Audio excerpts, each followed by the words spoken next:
All right, folks, we are live. This is a sound check. Will you tell the yo-yo over here that you can hear him? 3, 5, 7.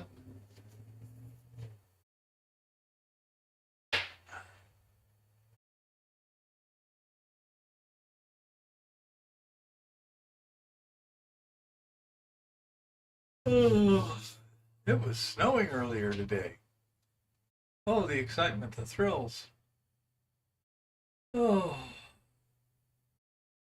I got to help Lauren put a track on a mini excavator today. He also kind of replaced the front idler pulley and the rear sprockets and stuff, and so he's planning on using the old tracks and the old running gear to make a feeder sometime. Nobody seems to have responded. Hello. David Villa says loud and clear, Okay. and someday he'll learn to spell. Yeah. Okay. Anyhow, so Eva is still kind of slowed down a little bit, and hopefully Friday that'll get corrected. Got a doctor's appointment on Friday, and hopefully she'll be feeling a lot more spunky after that. We shall see what we shall see. I think she still continues to heal, but it's been a bit annoying. Hey Dave, how's it going? Something I was thinking of for you, Dave, but I forget what it was. Anyhow, so Hi, Dave. anyhow, hi Honey Bunny and everybody and David and Hi, everybody. so I'm just over here laughing my ass off over Italian TV, so ignore me. yeah, she became monetized on X yesterday. She made that ridiculously difficult goal. Oh, but it gets even better. Oh, it does. Elon upped his scam. His scam is now scam squared. Now you have to maintain a 5 million rolling average. What happens if you don't? Do you go back You're to the not, beginning? yeah, no, well, that's something we're still trying to get clarification on. Uh-huh. But the way it's worded right now, it could either mean you reset until you reach 5 million again, which would not be hard, unless, of course, you had like a 1 million day drop off. Uh-huh. Or you're just only not monetized for the days you're not over 5 million. We don't know.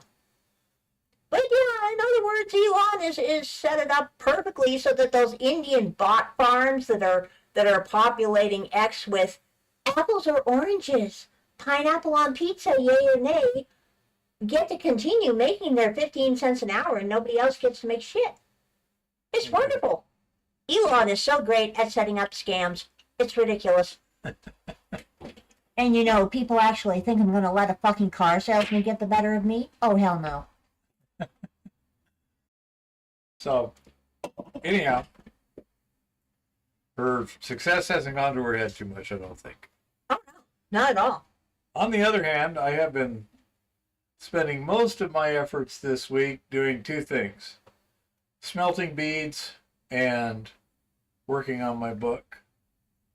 In terms of the beads,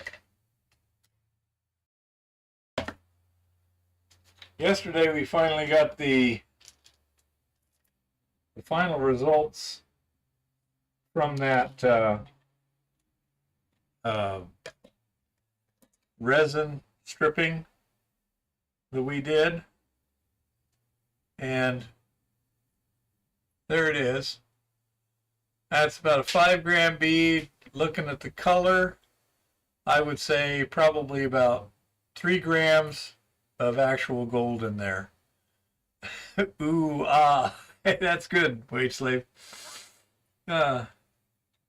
Anyhow, so I got one more bead to work on. All the stuff we used to clean the electrodes and then collect and dry and process the gold from those, we would just keep reusing them, you know, batch after batch after batch without cleaning them or whatever. We'd scrape it clean, get what we could, but leave it in there. So we have one more batch of stuff, and that's basically all the cleanings from all that stuff, and we'll see how much gold we get out of that. What gold in the mix? Actually, I was very surprised that there was silver in this, because since it was digested electroplating debris, it should have gotten rid of the silver, but apparently it consumed all the acid. Also, I didn't heat it, so, you know, but anyhow, the acid lost its activity before it dissolved all the silver. On the other hand, in the X-ray film department, we have, let's see, we got that little bead.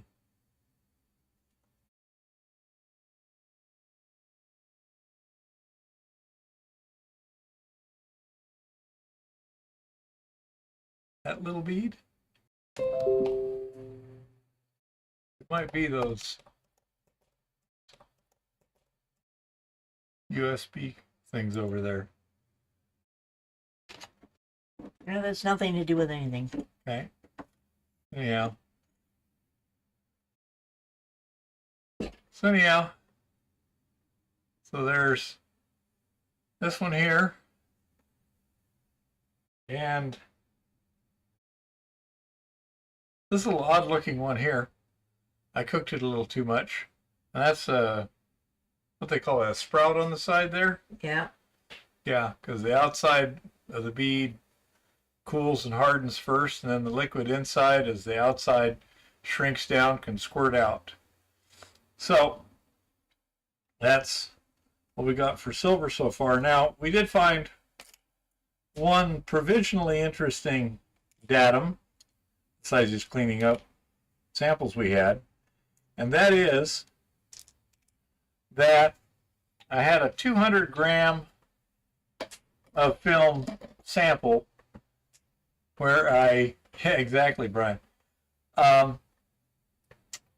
It was 200 grams of film and fresh acid and kept separate and everything. And then what I did was I collected all the precipitates, rinsed them several times in real hot water, and then I did the trick with the ferric chloride and steel wool, and provisionally it appears to have increased the yield by about 30%. Now this makes sense to me. If the recovery from smelting silver chloride is pretty low, which I think it is, then using the bleach on the film was creating some silver chloride as a byproduct, not an intentional one, but I mean it's a major byproduct. And so by reducing that to silver, we apparently increased the final yield by about 33%, went from 1.5 grams per pound to 2 grams per pound, which is a pretty substantial increase. So I wanted to bring that to everyone's attention, that if you are, you know, using the bleach to do film or whatever, make sure you convert that silver chloride to silver before you actually smelt it down. I think you'll get a lot better results that way. Let's see, silver reduction, yep. Gave you Eva's health update, claim visit. Now, coming up here, the weather's clearing up, etc. You are supposed to visit your claim at least once a year to verify all the monuments are in place and update paperwork and stuff like that. So make sure to schedule that. Okay. And this is a good time to do it, beginning of the year. Did I test for acid for the worth, what, of these beads? Answer, no. No, they're silver. We just did a pool shock versus Clorox short on YouTube. We're gonna have to look that Well, up. Thank you. I didn't get to see it. Just did. See? Yeah, then you just spring it on me when I'm live on the world and everything, and I have no idea what to say. I'm speechless. Okay, I'm over it now, Brian. So that's cool. Anyhow, um, we're kind of setting up a little thing with Jeff from Butte for probably Saturday to come on over here because he's having problems leaching and stuff. He's not a chemist, and he doesn't have the proper smelting and stuff. So he's going to bring over some of his electrolytic debris and stuff, and we'll play a few games with it, see what we can come up with. No, that isn't his biggest problem, that's for sure. It's only out for 2 hours, but it's going nuts for views. Great. Excellent. Yeah, shorts will do that, I've heard. Yeah, I don't know why. Because people like Dylan just want to see the big reveal. They want to see 1 minute of something. It'd be nice if I could figure out how to make a short out of my The video human there. race is all developing collective ADD because of the tech overload. We're going to reach the point where nobody can speak other than in sound bites if we are not careful.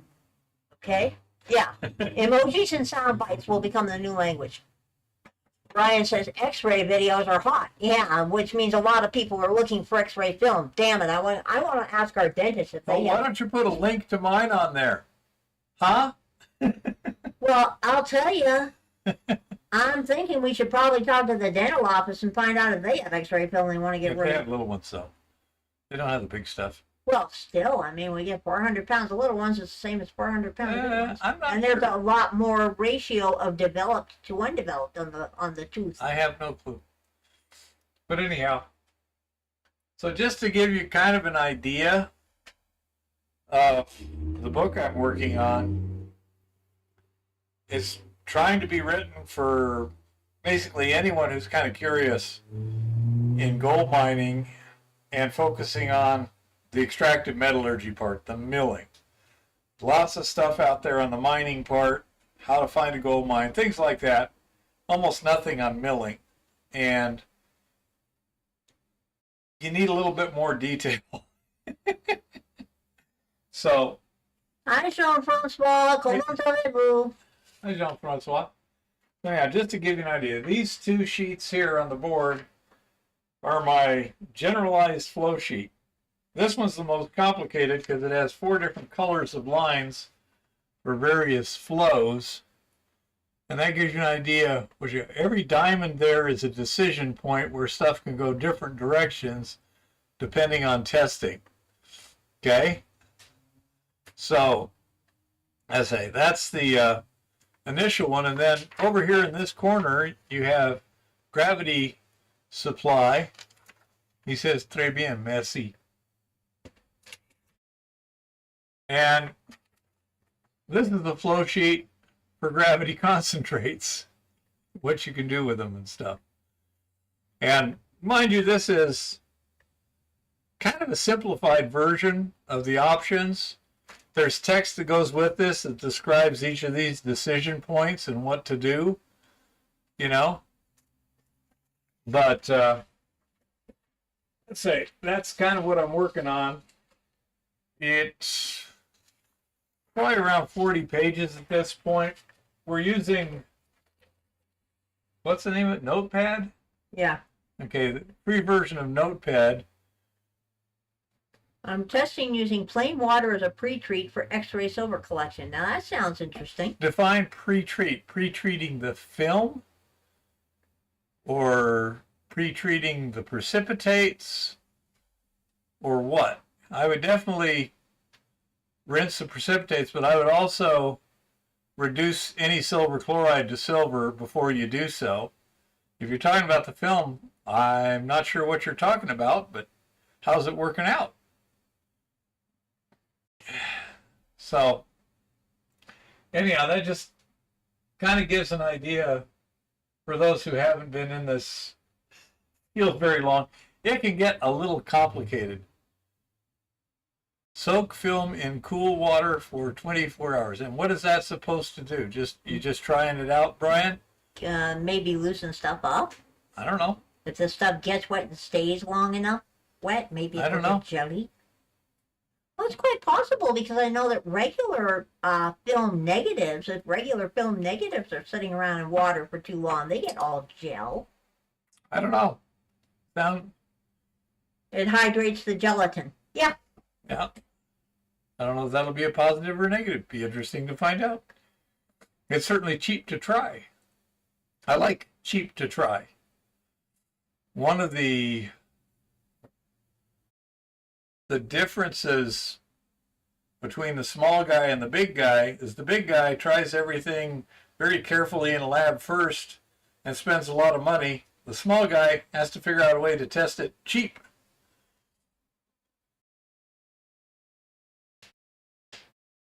Especially when you've got a very low-grade product to start with, Brian.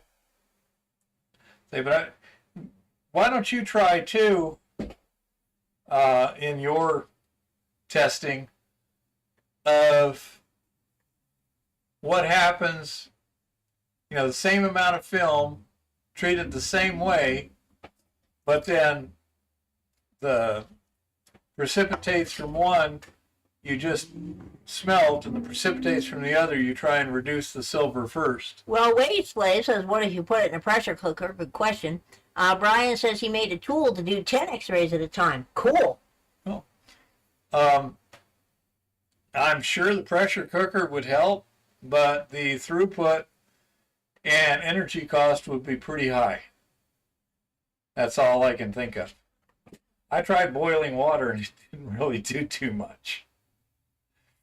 So I have no clue. Are all your x-rays the same size, Brian? Because mine are all different sizes. I got some that are about the size of a regular sheet of paper, some that are substantially larger, and some that are this long, So that's one of the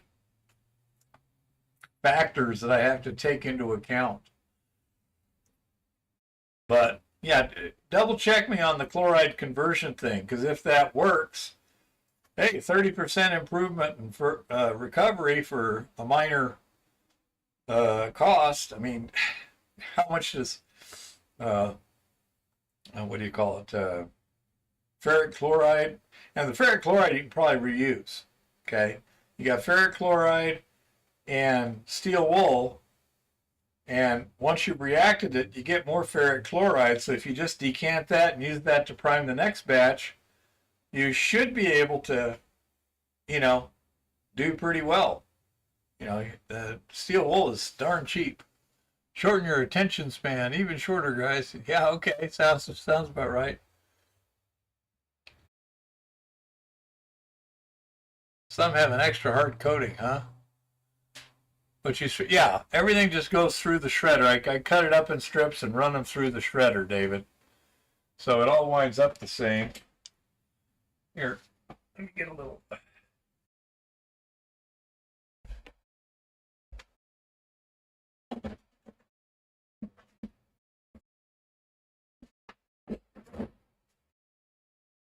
Excuse me.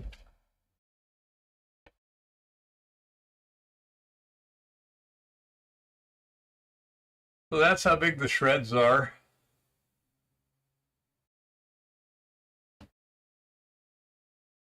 Sheet thickness vary, not that I've noticed. Okay, one thing that does vary is the color density. It's black and white images, and the black is silver and the white is nothing. So if you got something that's basically overexposed and you don't have a whole lot of black, then it's not going to have as much silver. But aside from that, I say shredding it, especially for what I was doing, small testing, it gives you a more consistent product and a little easier to handle. And I'd say it was what, $9 for that shredder at the Yep. thrift store. So No, that one was $8. $8. Sorry. We have never seen a shredder at the thrift shop that was more than $8. I've seen $4 ones and $6 ones. But I prefer to buy them at the local thrift shop because the local thrift shop, Samaritan, actually tests their things first, whereas Goodwill, the disgusting, grifting cash cow that needs to go away permanently, doesn't. Just saying. Shred dark. It's kind of hard to pick it out easily. I mean, it varies dramatically. Here, let me get an X-ray here.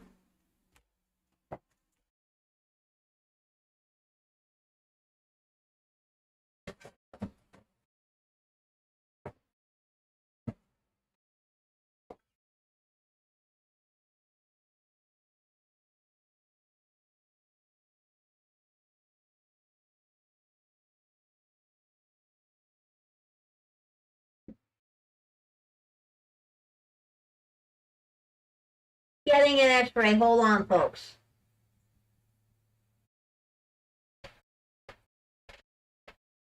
Brian said he just sent us a pic and boil the film and see if that dissolves it. David Villa says shred the dark part only. Yep, I saw that. That's why I was trying to get some films to show him what I'm talking about. He's got a film to show you. Hold the phone. Now you see, how would you cut out the spine there and the shoulder? Yeah, I mean, it'd be very time if you had a razor knife and you wanted to sit there and cut, you could razor knife it. The other hand, this right here, this one's totally overexposed. You can see this one you could probably almost throw away, but it's significantly dark. So it seems to me you could just, throw it all in there. Some's better than others, but with the chemical cost at 1/3 to 1/4 the silver value, probably even the other stuff is probably profitable. 3 grams of film sheet, as Jean-Francois said, for something. 3 grams per film sheet. Well, that isn't more near 3 grams per sheet. At least not that I'm recovering. I'm getting about 1.5 grams per pound. How much would you say that was, little one? A couple ounces? Yeah, maybe. So this is maybe 1/10 of a pound, something like that. There's probably 32 sheets that size in a pound. I'm pretty sure that they're standard of some kind.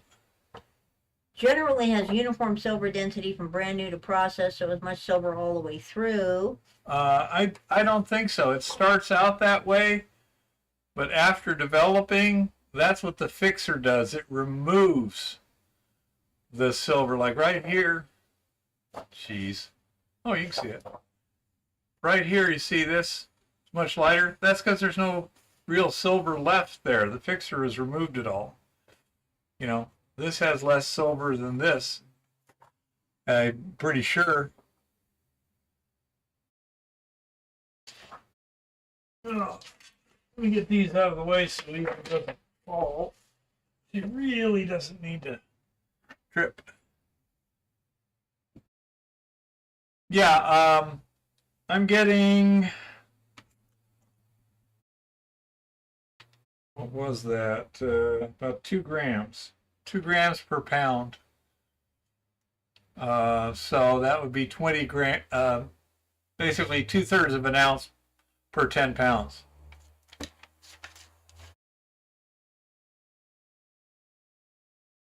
Yeah, I agree, Jean-Francois. They did adjust these things to make them more parsimonious, as you said. Absolutely. I think the chemistry is more sensitive, so they have less waste. But I'm not certain.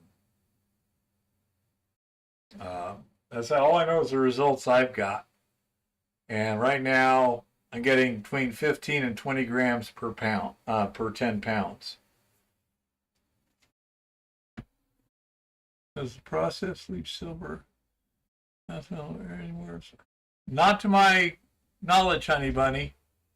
I don't believe there is any silver any place it's not dark. That's what the dark is. You know? Yes, it's just not exposed, Brian said. Why do refiners make silver nitrate solution for a silver cell? Why not just use dilute nitric for the electrolyte? Is it not conductive enough to get started? Probably because what you're doing is you're plating the silver from silver nitrate. If there's no silver nitrate initially, then you're going to have to let it take time to dissolve. Not only that, but the nitric acid, it's a lot more expensive than silver nitrate solution if you've already got some silver nitrate. And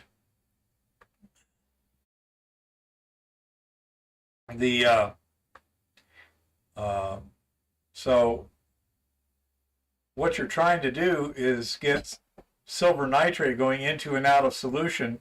No sense making it a nitric acid solution, just enough to get conductivity. That's all. Yeah, the radiation starts the reaction. You know, silver is my understanding. The silver chloride is photosensitive. You set it out in the sun, it's going to turn dark. What happens is it starts decomposing to metallic silver. Now, the developer solution kind of works on the process of using those silver particles to catalyze the reduction of further silver. Radiation turns it black. It's in the gel all over the film. Well, radiation starts the process. Then you have a developer which reacts with the emulsion and enhances the amount of conversion of silver chloride to silver.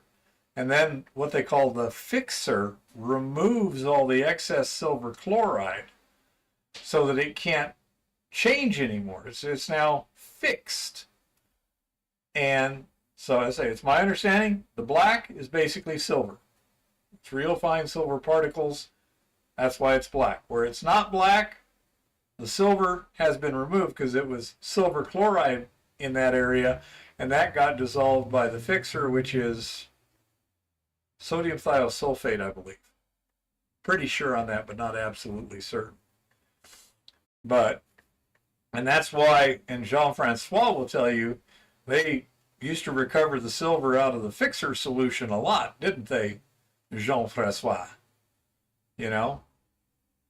And so that's why in this state, the film, the amount of silver per square inch varies a lot over the X-ray, depending on how dark the gray is per se. Okay? So that's my understanding. The only photography I did was astrophotography when I was taking my astronomy class, and we used the glass plates that you put in a telescope. And that stuff, you had to work completely in the dark until you had fixed it. Honey says it seems like the fixer would be really good stuff to get a hold of. Yeah, it used to be. Well, if it's been used, yeah. The fixer used to be. Yep. Nowadays, you can't find anybody that develops film anymore. Yeah. Good luck with that. It's all done electronic digitally now. Well, you can still buy regular film, and you can still get regular film developed through Walgreens, but you get a disc, and you only get prints of the kind if you order them separately. I understand what you're saying. And it's like X-ray film.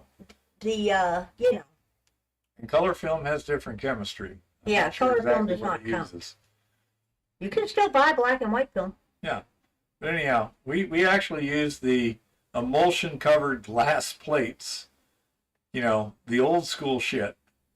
We had an 18-inch reflector at Stewart Observatory at the University of Arizona campus in Tucson that we were actually allowed to reserve it for a night. You know, any of the Astronomy 101 students could say, hey, can I use it next Wednesday? If nobody else was, said, sure, here's the keys, you know.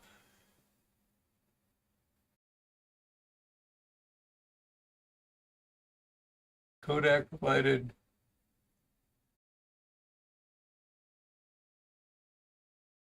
with steel wool in it. So you were supposed to run the fixer through the steel wool, and so the steel wool would cement the silver on it, and then you send it back, and they'd say how they pay peanuts. Yeah, yeah. Electrolysis would work. Direct electroplating out of solution would work fine.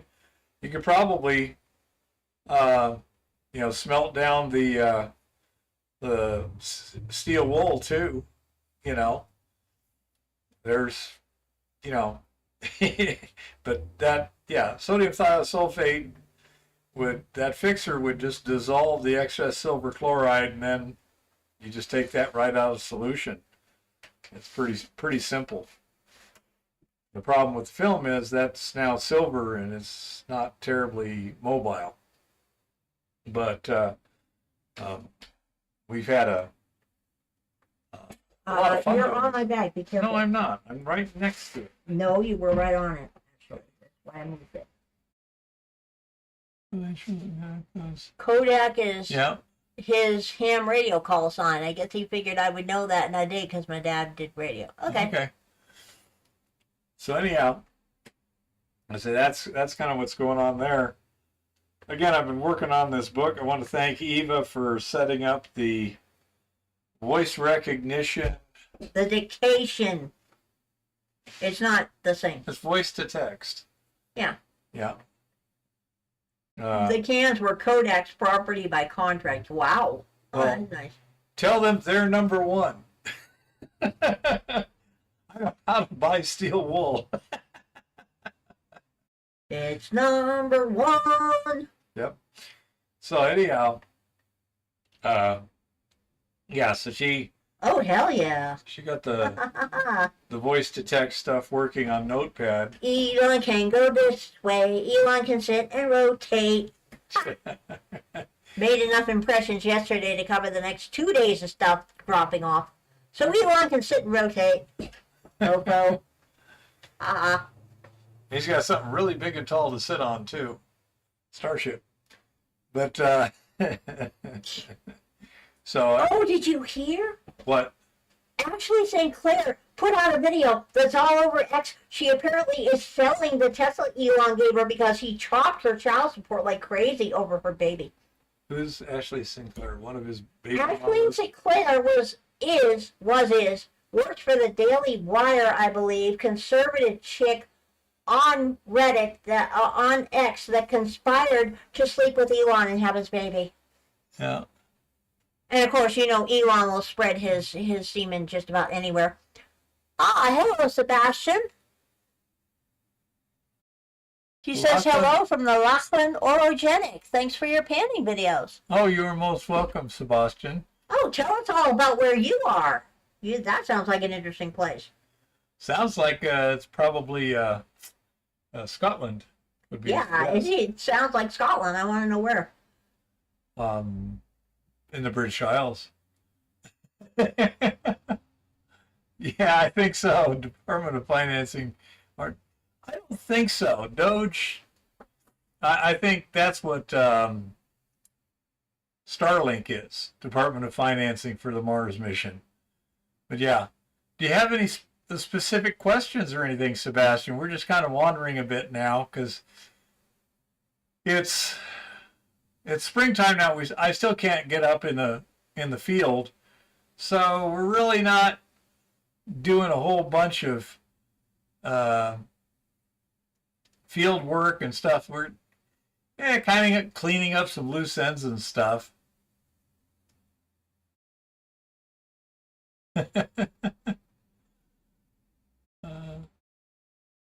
Anyone have $1,000 I can have? I need to buy an angel from the White House. Oh, you mean What's that crazy evangelical chick? Yeah, that whole thing is a little bit weird and scammy. That's pretty hilarious, yeah. Well, considering he also hangs out with Franklin Graham, kind of got to wonder about Trump. Well, I actually understand Trump's taste in religious figures. Because Trump grew up going to the church where Norman Vincent fucking Peale, excuse the effing word in there, was the main dude. And who's that?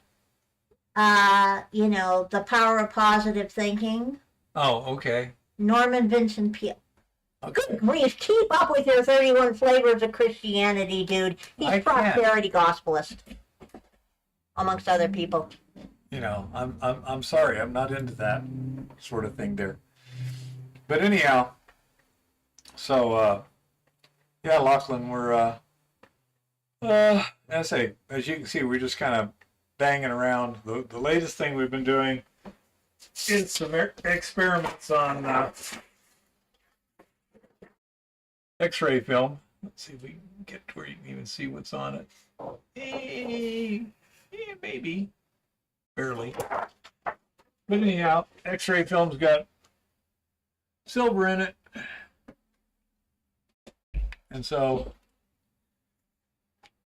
been doing tests to see how much and how we can get it and this and that and the other. Genghis Khan was a darn looter, and he got 2,000 plus baby mamas, so I have no problem with a value creator like Elon having a dozen. Both my great-grandpas had a dozen anyway. Oh, I didn't say I had a problem with it, Jean-Francois. Elon can scatter his semen all he wants. I mean, the man's a billionaire.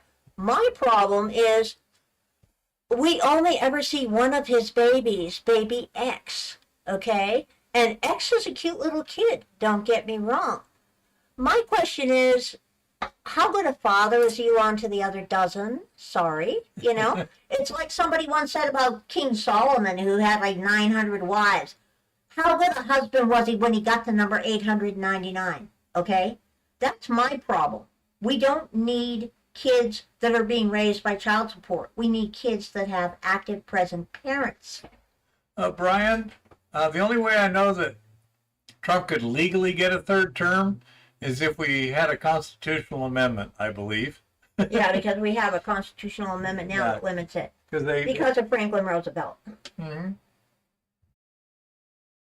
Now you can get 2.5 terms, but anything more than that, I don't think you can. If you were to come in, if you were, say, the vice president, and you came in with half or less of a term left, baby A, baby B, then you could run for 2 terms after that. Well, let me put it this way, honey bunny.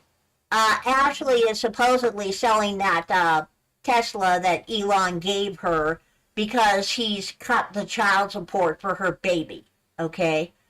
My problem with that is we don't know how much she was getting from him in the first place, and she's got to offer him money. He cannot run for vice president next time. Yeah, he cannot run as vice president next time. You cannot be because vice president. Qualified.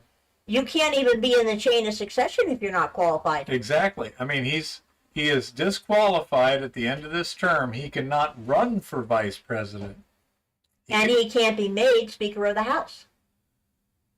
You cannot be in the line of succession. Would you not be in the line, or would you just be skipped? You cannot be in the line as far as I know. Well, because the line's awfully long.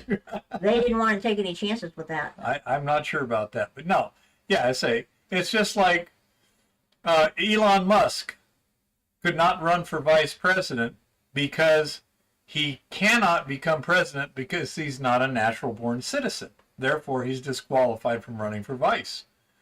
Yeah, well, MSNBC thinks a lot of things, and they say a lot more than they actually think. Yeah, it's a pretty silly thing, but for some reason, and I'm not sure what it is, Trump seems to be very happy to stir the pot whatever chance he gets. Like the the whole Greenland thing. It was like yesterday or the day before talking about Greenland. Yeah, I think we got a real good chance of getting Greenland, and I think we can probably do it even without having to send in the military.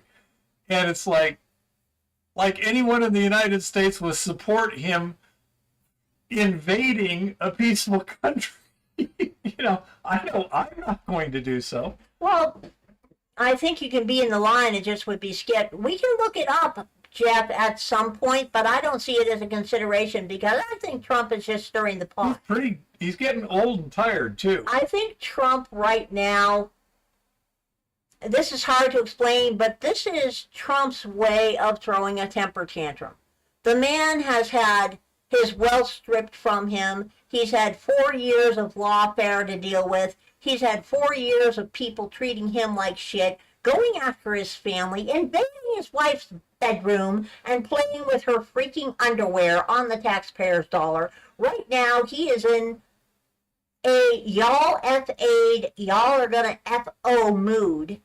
And he is going to say anything he feels like saying. He's going to say all the stuff that a resentful, pissed off person is thinking at 3 o'clock in the morning. Because he cannot run again. He doesn't have to worry about being in office again after this. I disagree. And by the time he's done, Vance is going to look goddamn reasonable. Yeah, I could see that too, Jean-Francois. I disagree, little one. I think these are deliberate distractions. Now, maybe he may enjoy the distractions. I didn't say they weren't deliberate. I'm just saying he could have chosen 20 dozen different distractions. These are the ones he chose. Yeah, simply because they're really good distractions. He could comment on La Gran Frontera and nobody would care. You mean Grande Fratello? Whatever it is. Well, guess what? Yeah. Starting this week, it's Gran Hermano Argentina. That's where she makes her interactions? Impressions. Yeah, because old Elon decided that, you have to keep a ridiculously high number of impressions, 56K a day minimum, plus what's dropping off, Yeah. And yes, by stirring the pot, he takes all the room out of the public debate for enemies. Well, that's part of it. And the other is, his enemies do make themselves look silly at times, but he also, take a look at the bit with Panama, okay? Everyone's going, this is crazy, this is great. Well, guess what? BlackRock's taking over the ports of the end of Panama instead of the Chinese.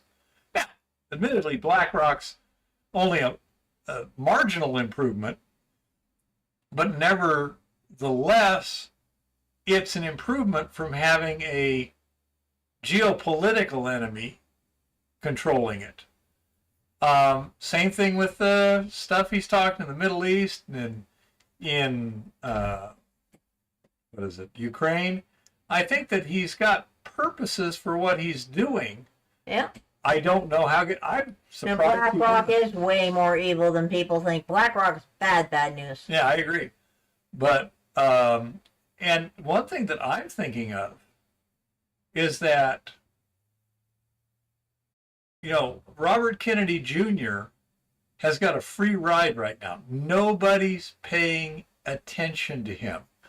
And yet, I think the greatest threat, in many ways, to the established order is what's going to come out of the COVID and COVID vaccine and things like that situation. And right now, let's say Robert Kennedy has got a free ride. Nobody's paying attention. Nobody's reporting anything. He can get his science done on the QT.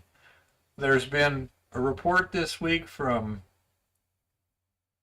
David Soon Seong or something like that, doctor. Yeah. About this subject. It was on Tucker Carlson. I highly recommend you watch it. Two things. Number one, he describes a very, very serious problem. Perhaps the greatest, health threat the modern world has ever seen. But he also says, got a solution for it too. Then Step 1, take Greenland. Step 2, give it to BlackRock. We hope not. And then Angus Dalgleish from England.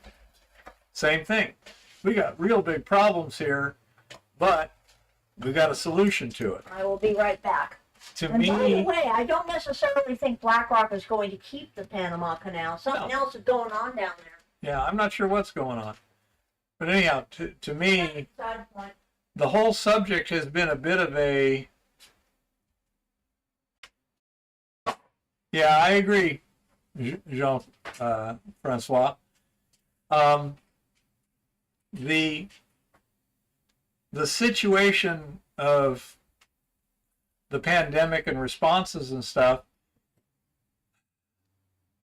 as long as it was in the past and nothing could really be done, there's not much motivation to dig it up. Now, if it turns out it's not in the past, but the consequences still hitting and hitting harder and harder, like the nurses in that hospital in Boston. What hospital was that? Newton Wellesley. Well, it's now Massachusetts General Brigham Newton Wellesley, which is another very scary thing. So they had, what was it, 6 or 10 nurses in the same department, basically? 6 nurses so far. Yeah. In the pediatric intensive care unit, the PICU. Yeah. Which is not a big unit. All got the same kind of rare. No, they got different types of brain cancers and non-cancerous tumors. That was the crazy part. Yeah. Whereas, well, the whole thing's crazy. But. I say, these experts have good explanations of why this is happening, but more importantly, they have an answer to it. And so, if you have a problem in the past, that requires a different mindset than a future problem, and especially a future problem not that nothing can be done about, but something really substantial can be done about, which also happens to have a lot of other beneficial effects, like a largely universal cure for cancer. So, as I say, expect to see this in the news in the near future, in my opinion. But you can go to Dr. What's the name? What's his first name? Campbell. Dr. Campbell. Oh, good grief. I don't remember his first name. Dr. Campbell, he's a British guy. On his Jeff wants to know what's wrong with holding companies. Well, holding companies can have a lot of lack of transparency going on.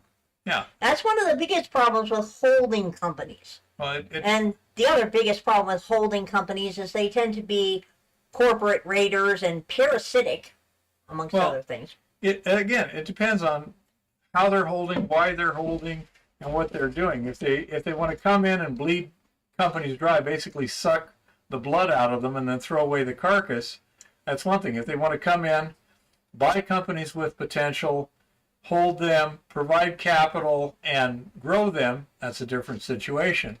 Yeah, and the other thing you might want to keep in mind about holding companies, it is what you could call a semi-opaque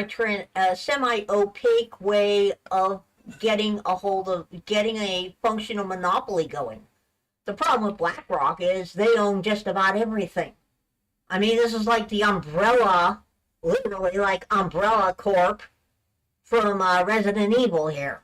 Everything traces back to BlackRock, well, and including, as Jean-Francois points out, the Sprott Silver Trust. Well, but the thing is, too, their behavior doesn't indicate an altruistic or quasi-altruistic, but a moral methodology. It's more amoral, and that can cause a lot of damage. So, hey, Red Wing. So that's the sort of thing.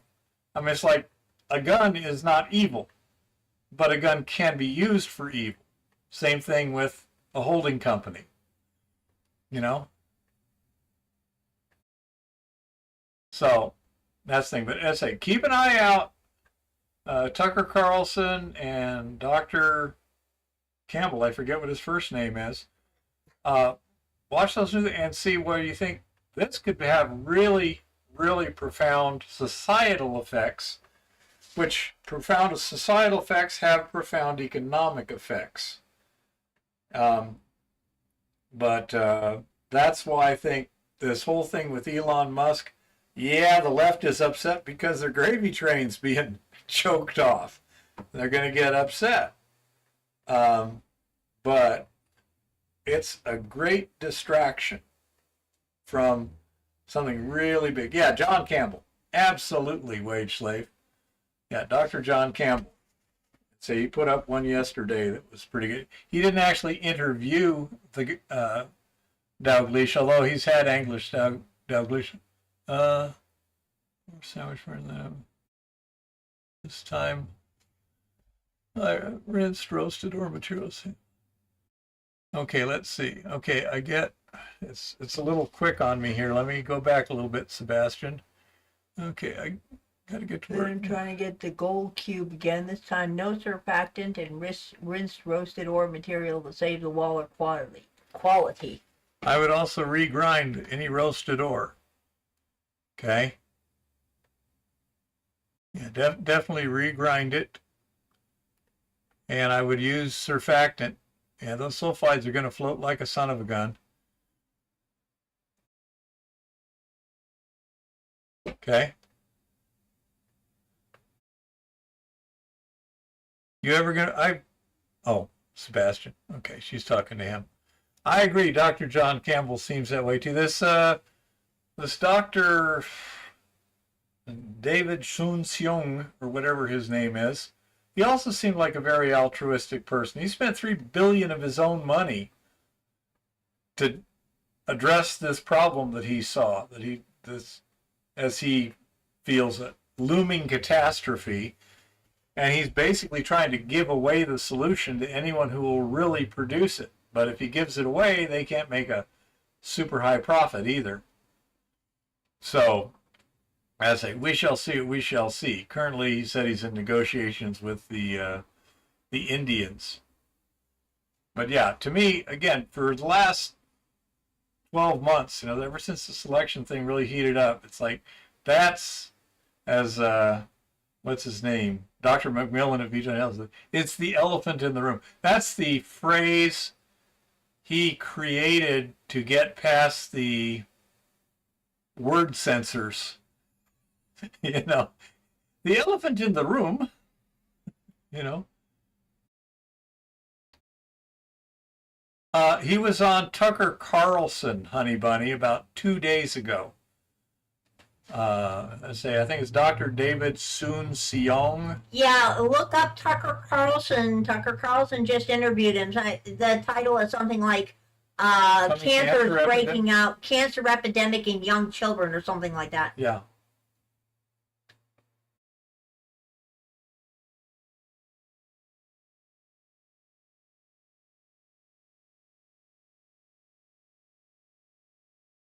Okay, Sebastian. I say definitely regrind and definitely use surfactant. I like to use jet dry because I get less foaming for the same amount of surfactant effect. But it works about the same as Dawn, except it just foams less. Yeah. You take care, Jean-Francois. Thanks for showing up. Hope everything goes well up there in Canada. There's a lot of people up there falling for the troll. Oh my goodness. Oh. Yeah, you got some wild stuff going on up there too. Sad. But you take care of yourself. Oh. Maybe sometime you'll be swinging by Montana or something. That would be cool. So yeah, that's kind of my outlook on the situation. In terms of what I'm going to be doing here, probably get in the field. I don't know. I could see the snow on the mountains today, so it's probably going to be 4 weeks. Well, we do have that. Yeah, we do have that place way down low here that we're going to check out, though. Well, that's not way down low. Up and over, and we're like at 6,000 feet. Yeah. Really? Yeah, the town we were talking about is at like 6,000 something feet. Okay. Okay, so the place we're going to that's over there on the way to. Okay. Yeah. Yeah. That's on the way to Missoula. Yeah. Okay, because that part of the road seems awfully low. Yeah, no, Jeff, we haven't seen rock butcher in forever. Yeah, I wish. I'm guessing that he's down in Arizona right now working. And Sebastian, do keep us informed on how it goes. I mean, we definitely want to know what's up, especially since, one of these days we may get to your neck of the woods and we want to see what y'all got over there for geology. Legend is what you are? Well, I think my legendary status is somewhat overrated, but I'm glad to help wherever I can. Speaking of legends, I am busy telling everybody on X, I told you so. Yeah, she called who won the contest. Yeah, y'all would have to laugh about this. Yeah. So, yeah, we're planning on staking a claim yonder a little bit, and it's in the next county over, so we'll have to file it in Deer Lodge. And while we go to Deer Lodge, it's not quite as short through Butte. It's definitely a little more uppy downy, but there's no reason we can't swing through Butte and visit a couple people there too. But that'll be a fun little trip. And still haven't heard from the gentleman from the third world country about swing. I presume he hasn't got his samples delivered up here yet, but once he does, then he'll come. Oh, another thing too, because I was thinking that he might want one of these. 1, 2, 3. 1, 2, 3, 4, 5. 1, 2, 3, 4, 5, 6. Yep, it is asymmetrical. Anyhow, Coulter from Mining Magnets made this for me. This is a splitter. It sits on a pair of buckets. You throw a bucket full of dirt in the top and it splits it evenly into 2 buckets. And he based this on a design I had. I really like his design. One thing that it does well is it allows you to ship it in a box that's a lot thinner than this. So I think it was an excellent design. Coulter's been kind of busy lately. That's what I was going to do. Are you still here, Dave Vanderwall? Poker Face says, I've been to Kennedy Compound. Nice there. Yeah. You mean the one over in Hyannis? Or over in Cape Cod? So, anyway, apparently Coulter's making these again. And so... Coulter does an amazing job on these. And I want one that's quarter scale. I do. Well, there's a few modifications I had to make. Notice there's some empty holes there. Yep. I had to change where he put the assembly rods. Sebastian says, very welcome. That would be very cool. Yeah. But anyhow, so that's what it was. I wanted to tell Dave, because I think Dave, if I recall correctly, Dave tried to get one from him a while back and was unable to. Coulter was not making them at the time, and so they were unavailable. But it's my belief that they are going to be available now. So if you want one, Dave, let me know. These are $150 each, and a similar size unit in a regular production type. Jones splitter would be $500 to $1,000. One of the advantages, as far as I'm concerned, this is designed to sit on a couple of buckets, and after all, you're always using buckets anyway. And Poker Face says he goes to that hospital, Wellesley. My mother used to work at Newton Wellesley Hospital when it was just Newton Wellesley instead of Massachusetts General Brigham Newton Wellesley. But yeah, they have. I was reading the local news. I was reading your local news, the article on, I believe it was CBS. No, it was WBZ that had the article about the cancer cluster outbreak in the PICU unit over there at Newton Wellesley. nothing to see And here. the hospital did a thorough and extensive environmental study and all that stuff so that they could reassure their customers that there was nothing in the hospital environment that could give patients cancer. There's no indication whatsoever. They said that they looked at the medical risk profile of the nurses in question, but they significantly did not list the whole business of, if you didn't get a certain shot, you got fired. And most of those nurses had multiple boosters. So, yeah. Brian says she just took a look at his chest x-ray that's been in cool water for about 24 hours, and about 80% of the silver is off it. That's why I told you to keep talking. Yeah. Pretty darn good, Brian. Glad to hear it. Anyway, in other absolutely hilarious news, so yes, I became monetized on X. For anybody who is on X and considering getting a blue check or trying to get monetized, don't bother, people. Elon has set up a total and complete scam. This is just a Ponzi scheme with extra steps, okay? Of course, yours truly is probably going to get banned from X because when I get around to setting up the other 3 websites I am setting up to put long-form content on, I'm going to be comparing the results to X month over month right on the X platform to show people just how much Elon is fucking them over. Just saying.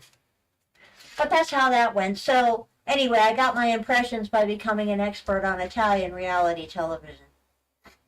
Go figure. So now I get to become an expert on Argentinian reality television. That's And cold water there. there's his cold water with shredded x-rays. I will Anyway, let it sit for a that's while. where we're going. Do you think I should put a little detergent in there or not, Brian? Brian says we'll try an old turkey roaster to heat the x-rays and see if it goes faster. Yeah. Honey bunny, it was not by choice. Someone gifted me a blue check, and because of my moral stance, I was obligated to try to make the most of it, which is why I hate getting presents like that. I always tell people, when given a choice, just send the goddess gift cards. I hate being given something like this that I have to spend a significant amount of my time to feel right about having it. That's not a present. That's an obligation. Okay? Please don't give people Chinese obligations. Just saying. And Brian says a spoon of bleach to get the conversion going. No soap. Just a little bit of bleach, huh? Okay. Well, honey bunny, I do have a moral stance, and my moral stance said that I had to try to make the most of this blue check. And my moral stance, my moral obligation, once I discovered just how badly Elon is scamming people with this whole monetization scam here, my moral obligation became telling the world that Elon is full of shit. Okay? So, Elon may have good ideas in other directions, but in this case, he's being a fucking scammer, and I'm going to tell the whole world about it. Okay, let's try this, Brian. Okay? Hi, See what Kodak. happens. 10 minutes cold, then heat, and must soak first. Anyhow, good example for people. Always test small.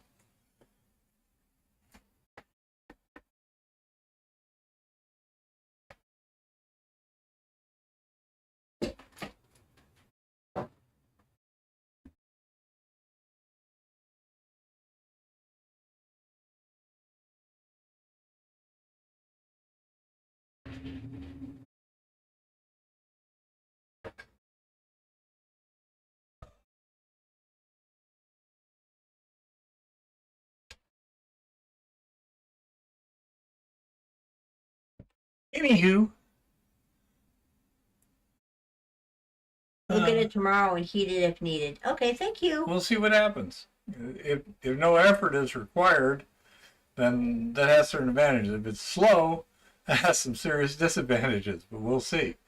The less chemicals needed and the less effort needed, the more advantageous. Oh, Yeah, time does a lot of stuff, Brian says, now that's cheap. That's the thing, is time does a whole lot of things, and I understand why that doesn't work for the big guys, okay? Well, it's throughput. Yeah. When you got tens of millions of tons. Well, the thing is, for people like us, though, if you have the luxury to put something aside and just let nature and time take its course while you do other things, you know. Agreed, Brian. Now, one thing that a lot of people don't understand is, how does a mine choose the throughput it's going to operate at? And that has a lot to do with a lot of different things. But if it's anything but a large, like world-class mine, it has a lot to do with something called mine life. You have some kind of presumed reserves. And there's proven reserves. You're not going to invest very much without proven reserves. Then you've got probable reserves, inferred reserves, geologic reserves, stuff like this. But anyhow, what they'll do is they'll say, okay, look, how much money do we take to put this thing into operation?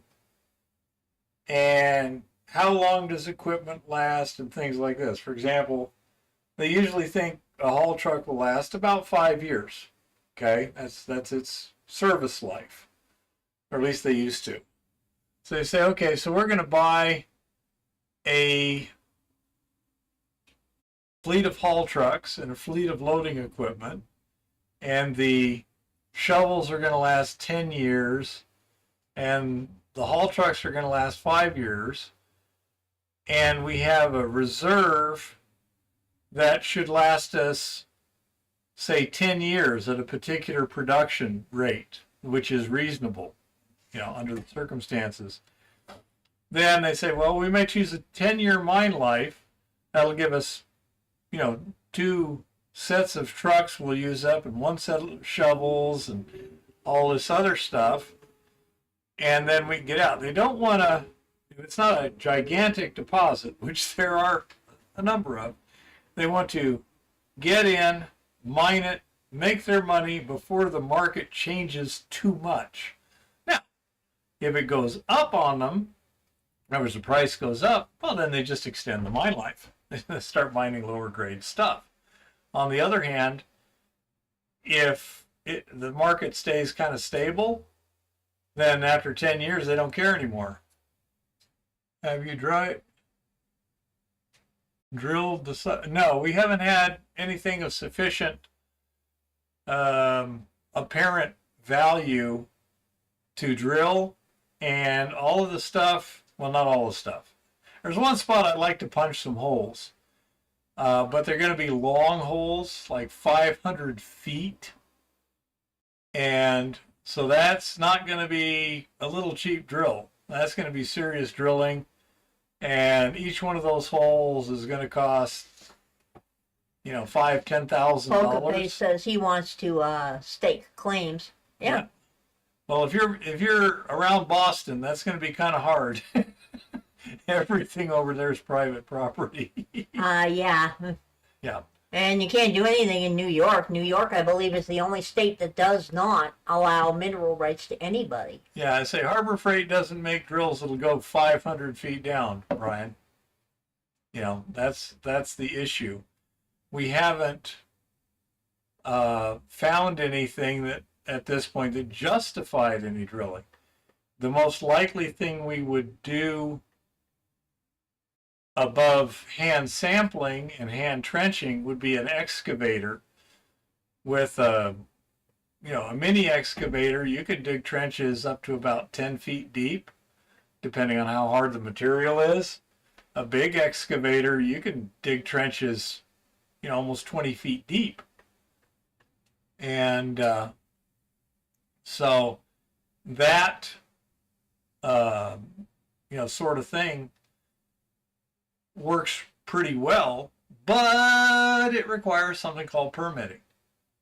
And it's going to take a lot of money. So first you got to find a target that appears to have a good probability of extent. and length, width, grade, these sort of things. Now, I mean, Discovery Cabin, I'd love to trench. Lower Discovery Cabin, I'd love to take an excavator into that hillside.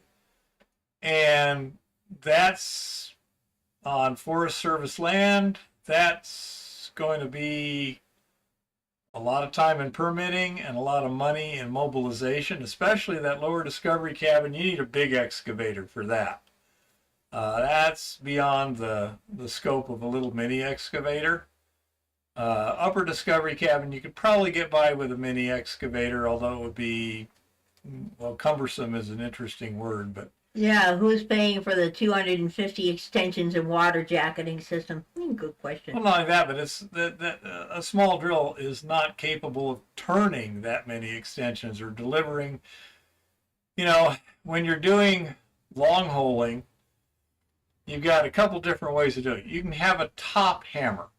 These are the old style, mosquito type drills on Cape Cod has a construction. few houses. Yeah, so you were talking about the Cape Cod compound. Yeah. Yep.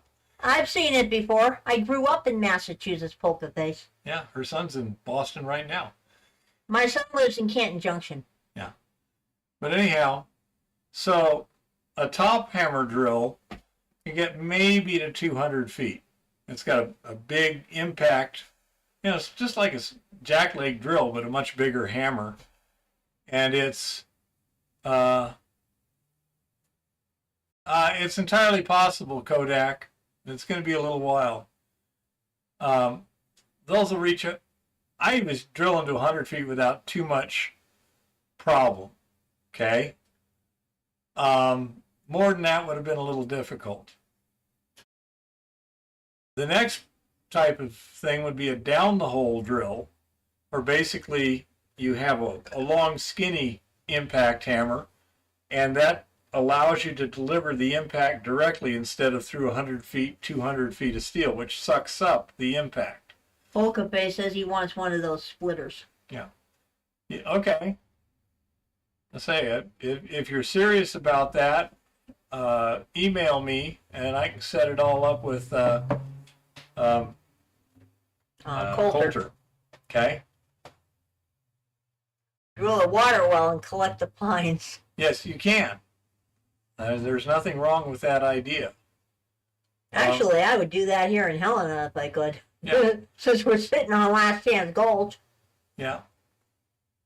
Then the last modern system is a tricone type bit, and for that you need enough weight of drill to push down hard on that drill string.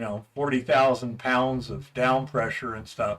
So you're talking a big truck drill, not a pickup truck, but a big, 10-wheel diesel, over the road diesel sort of rig, and they get pretty pricey. And the problem with that thing up at top of the hill is like, we know there's something 500 feet down, but we can find absolutely no exposure on surface at this point. And that means that we can't just work down from the top and follow it or anything like that. It means we got to get out there. It's patented claims. So we go out there, lay some roads, and drill 500-foot holes, multiple ones, to try and hit it, and then follow it up and see how much we can do. To get any decent amount of sampling and stuff, you're probably looking, I don't know, 10,000 feet of drill holes? We know somebody who's drilling a well right now. I'm hoping he's checking his finds, considering Probably where he's is. living. But anyhow, so you're looking at $100,000 in expenditures for that. And so that's, I say, you got to have a good reason to do that. The ideal thing would be you see an outcropping on surface. You have reason to believe it continues down. So you start at the outcropping and drill it, and then step sideways and drill it again, and keep following the structure down.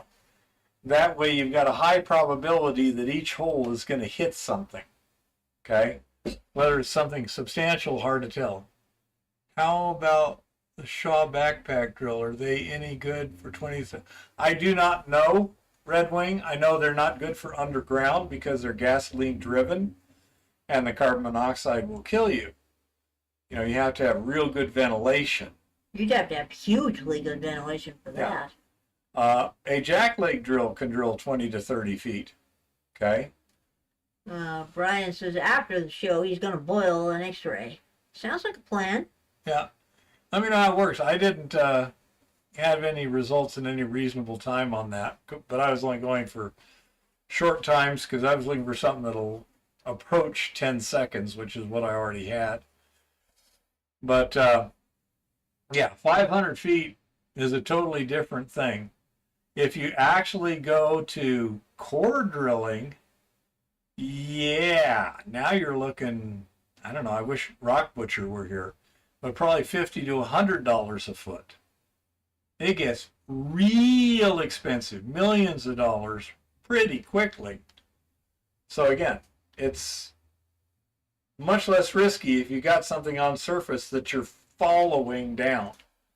You know, someplace like near Montana B that has potential because we have strike and dip and all this other stuff, so we can literally follow. How would you like to follow that pack rat structure down at depth with drilling, little one? Core drilling especially. That'd be way cool, wouldn't it? That'd be fun, yeah. Yeah, unfortunately it'd be really expensive. I think.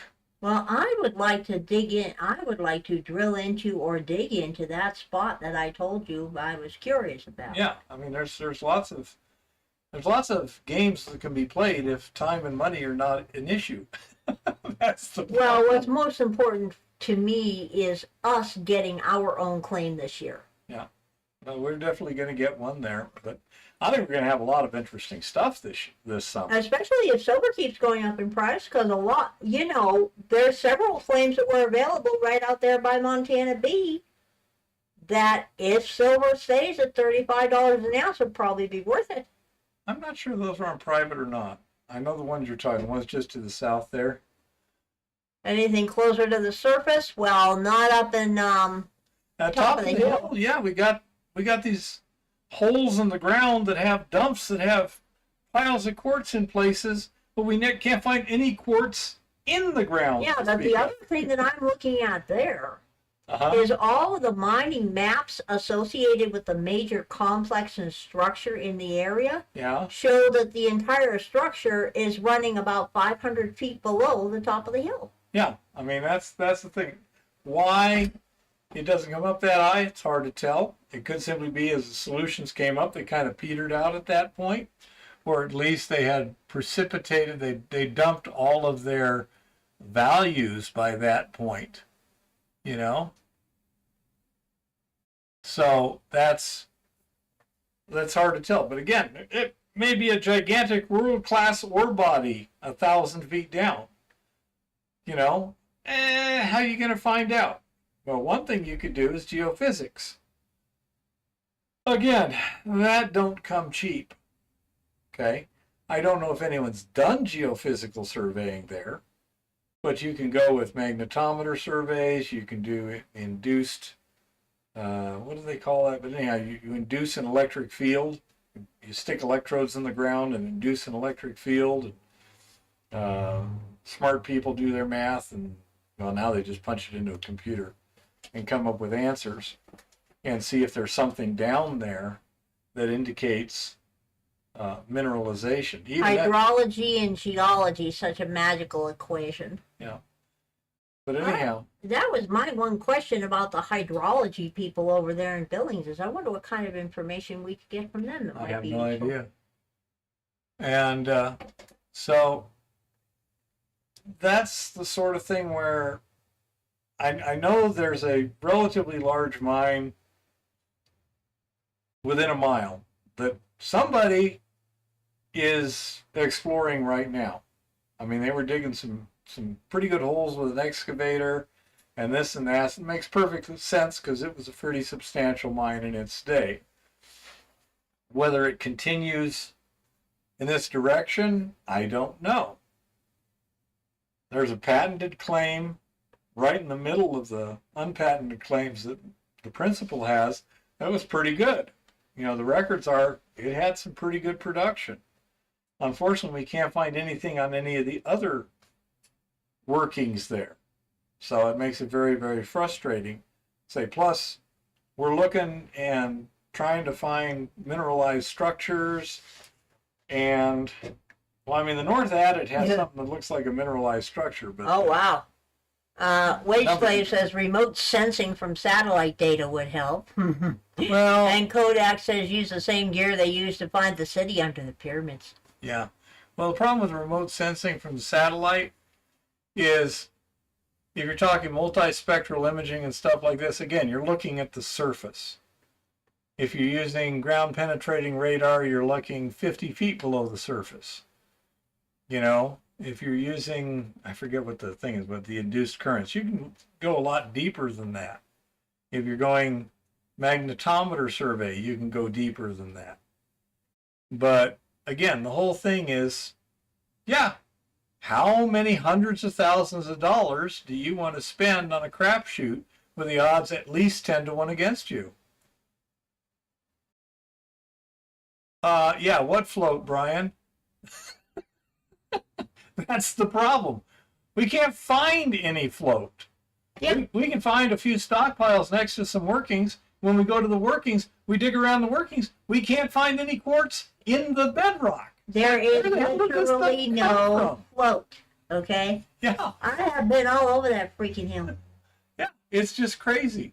You would not believe it, Brian. That's what we were saying. It's like I'm standing up there, having done loaming sampling on 24 trenches in an area smaller than a football field.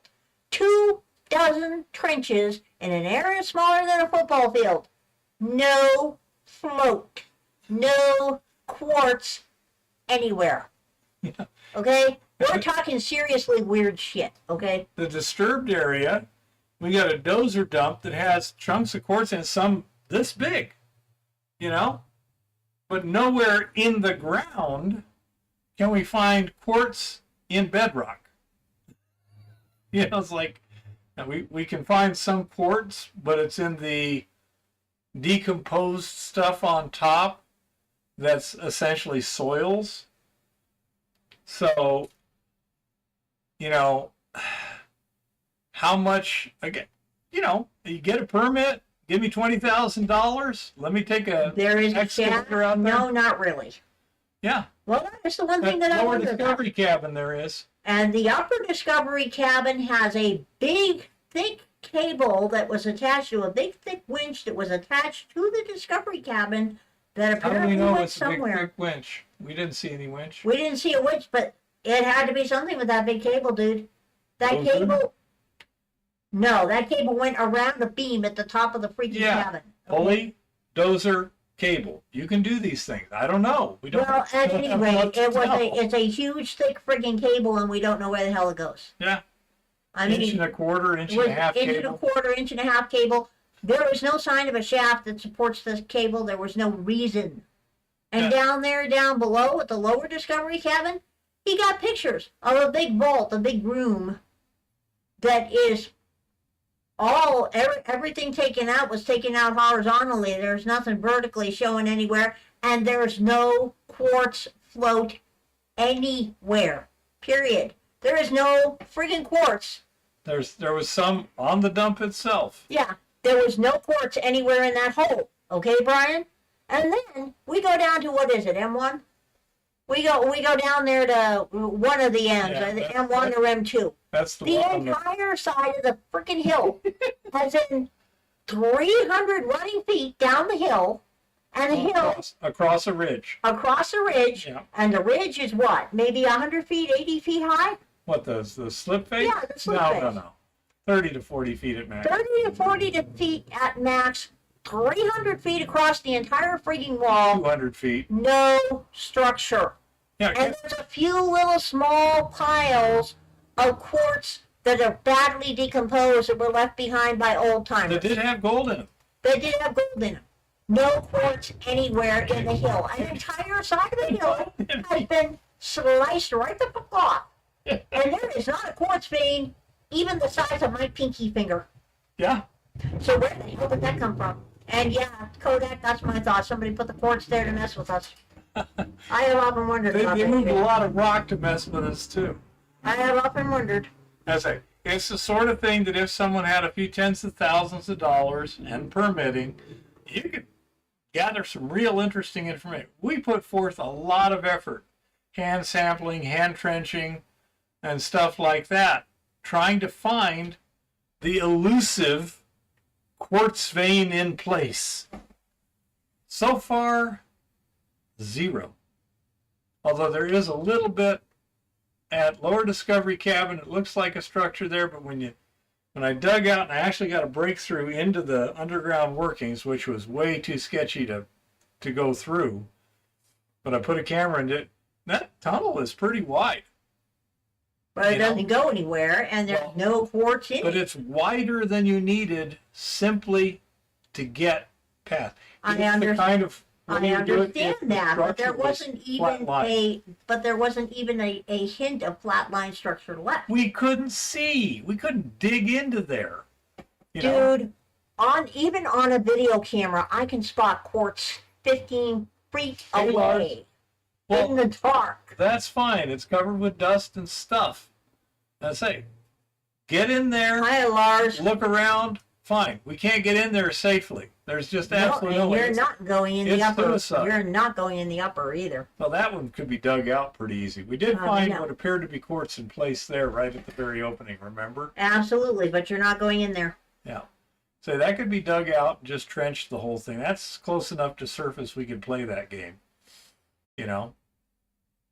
But I say it's one of those things that, wow, give me a permit, a mini excavator in a couple of weeks, I could have some fun. You saw it, huh? Yeah, mine. I don't know if you saw my comment. Hail, honey bunny. Yeah.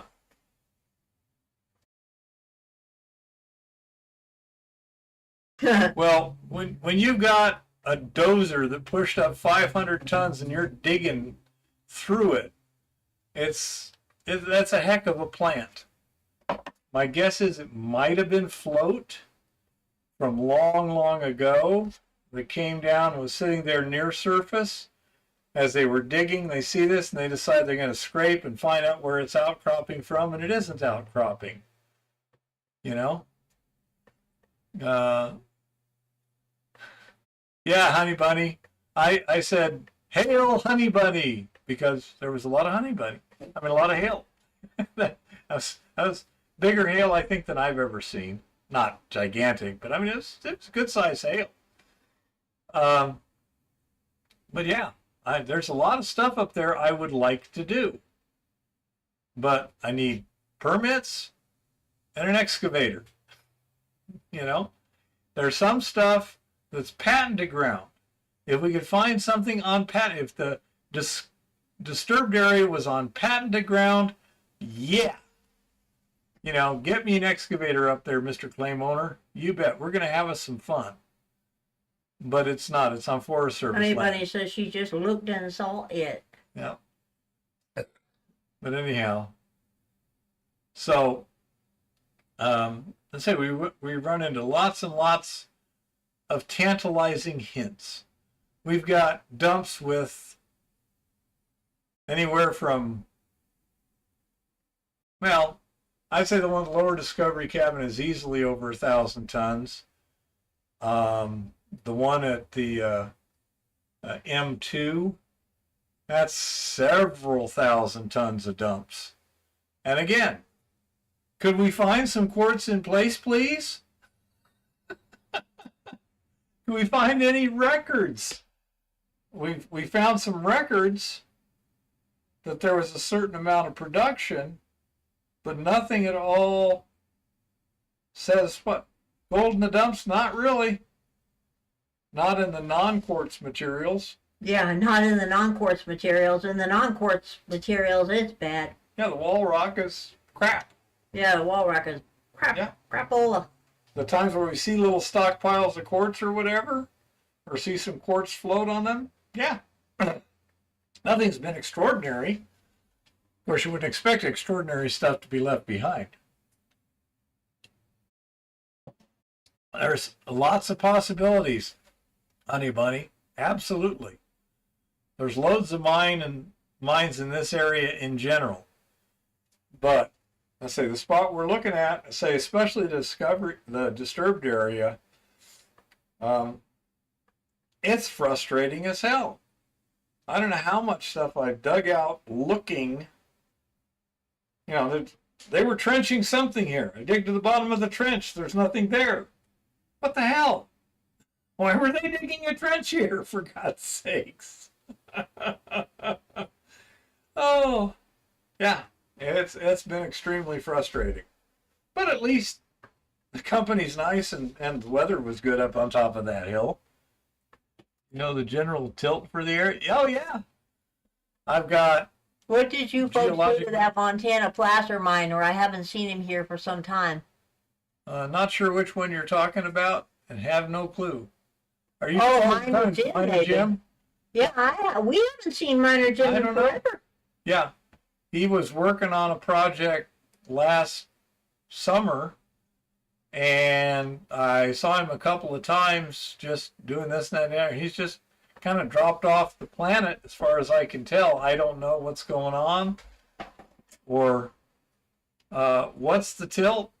Well, the big mine down south there, the tilt's about 70 degrees for the actual structure, and the strike is right up and in the general direction of our claims, etc. In terms of the bedding of the host rock, I forget. It's pretty steeply bedded. You know, like, you know, dipping 80 degrees or something. But, say, I don't know. It seems to be pockety, but we're going to see that one mine down there where they're doing a little placer mining or sand and gravel or whatever. That mine on the hill above them was a pretty good one. And so we're planning on meandering over there and chatting with them. You know, just, hi, how's it going? Either that or I can look up the owner of the property and maybe call them, you know, get a hold of them and say, hey, we'd like to talk to some people, see, because we got stuff right next to you, and see what we can get.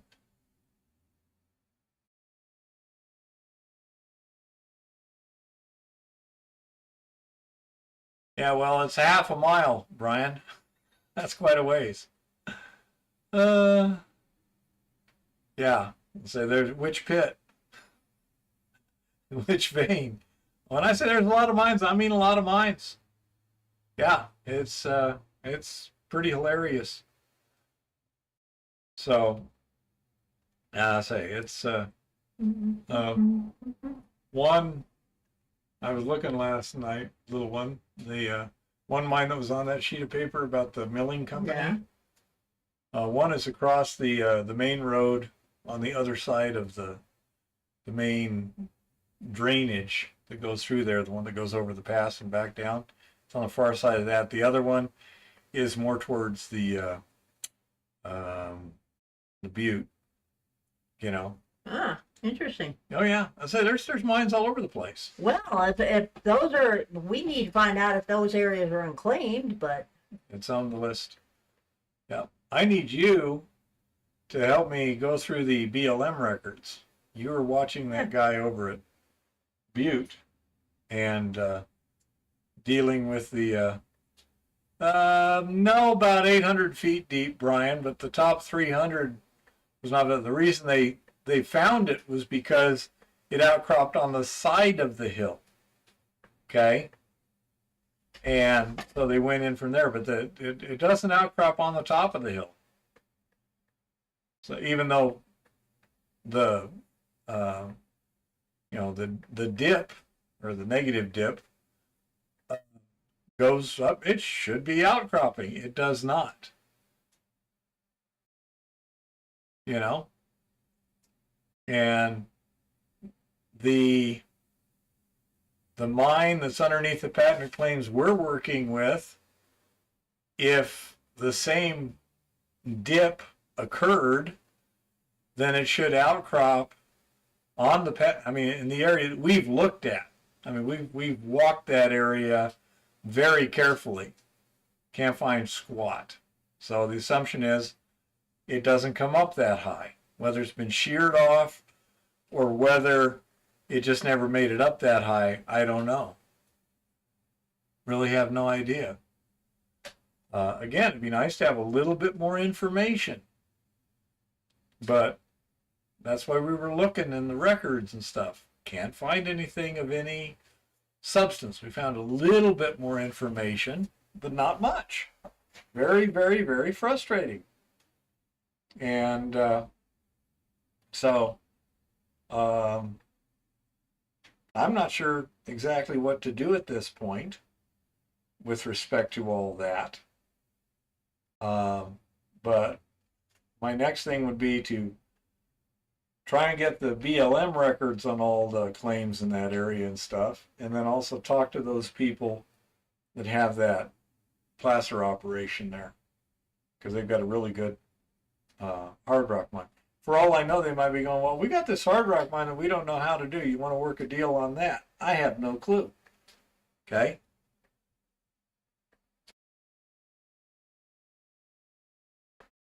One would think so, Brian, but it looks to me like they were following something like this between the lower discovery cabin and the upper discovery cabin. There's basically what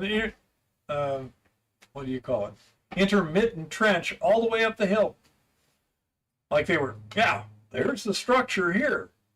Looked pretty obvious at first.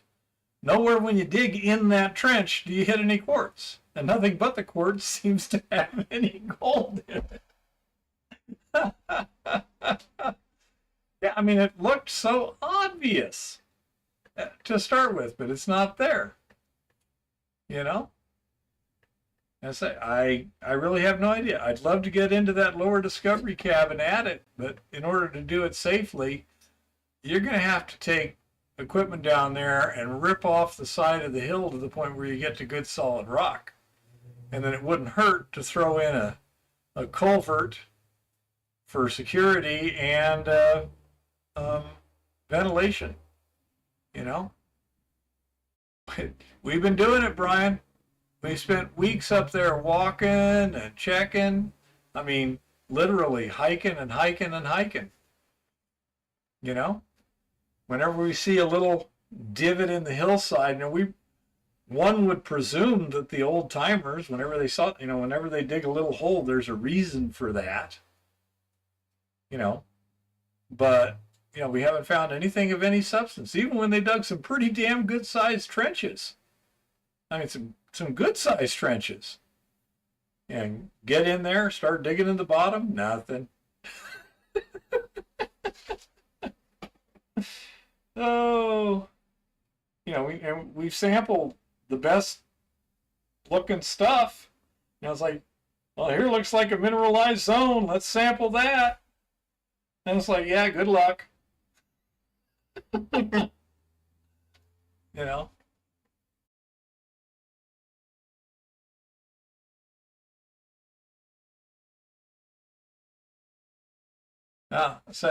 don't know, Brian.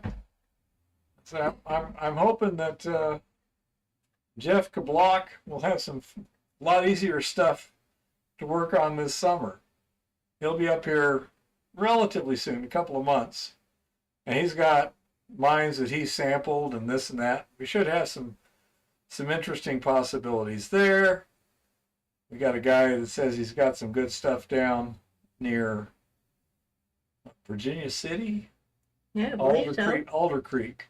Yeah. Look in the last place first, Kodak says. Well, we've looked in all the places. First, last, and in between. We've checked records, and we got these, what do you call them, patented claims. And the records, the maps show, here's the discovery pit. And we go over there, find a little pit right there. Yep, that's the discovery pit. dig down, look around, can't find shit. It's like, they wanted that claim for what was underneath there deep, which is fine. I can understand that. But, it doesn't do us much good because we can't look 500 feet deep. Again, if you had, God knows, $10,000-$20,000, you could reopen, and permission to go onto they opened the portal and go through the tunnel and rehab that and open up the vent shaft. And, we're talking a third of a mile underground to get to the 1,000-foot production tunnel. Yeah, that's going to cost a lot of money. It'd be fun in terms of, get someone who knows their stuff, better qualified than me, to open that baby up so we can take a look in there. That'd be great, until the claim owner wants to come up with, $20,000-$30,000 for a roll of the dice. It's kind of hard to get anything done.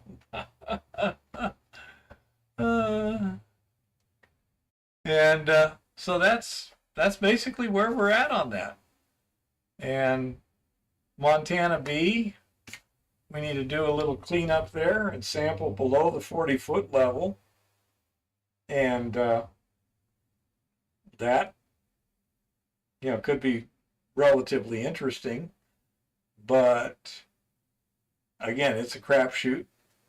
We sampled all the way down there and it looked pretty good. But what we were taking out wasn't that great. So if we go below the 40-foot level, how good is that going to be? I don't know. It would be nice to kind of clean up the landing at the 40-foot level. We can probably do that in probably a weekend because there's virtually no rock breaking involved. It's just a matter of getting all the loose stuff cleaned up, thrown in buckets, and hauled to surface. I don't think that winch is going to be very happy. It's going to be hot. Yeah. I got to take a real quick break here, little one.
So anyhow, that's why we've been trying to check the records and see if we can find something. But continuing the record search and maybe talking to those gentlemen in the area.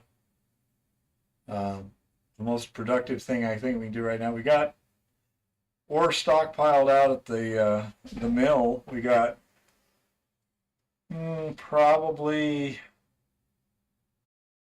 a ton or more of who knows what grade of top of the hill disturbed area stuff that we've hauled up.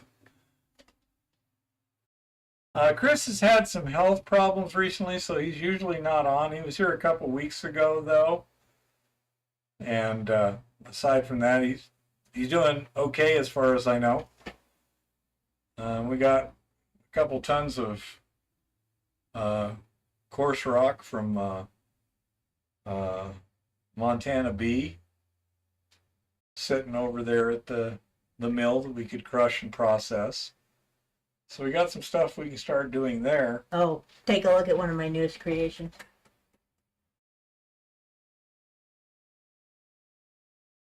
University of Arizona, I don't know.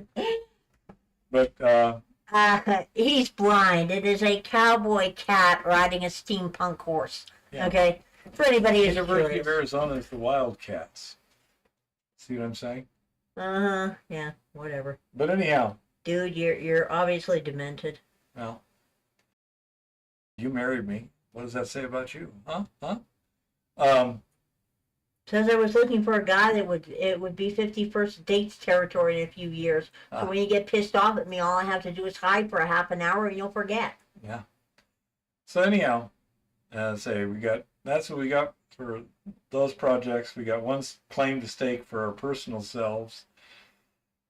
And then we got a variety of stuff that other people have that we need to look at that might come up interesting. And sometime by this weekend, we should be doing some stuff with Jeff, trying to figure out what he's come up with.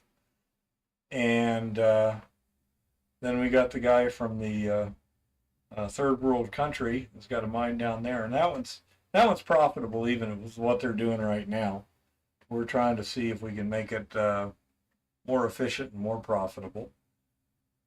And I'm working on the book. So that's what I'm doing.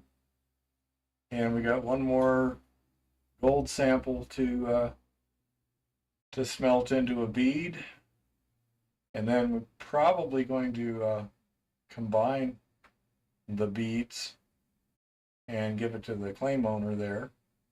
We got a little bit to tidy up on the x-ray films. And that's it. I say we got plenty to keep us busy. But nothing real exciting is happening for the next month or two as far as I can see. Okay. I get the feeling things may get real interesting here in the not too distant future. We shall see.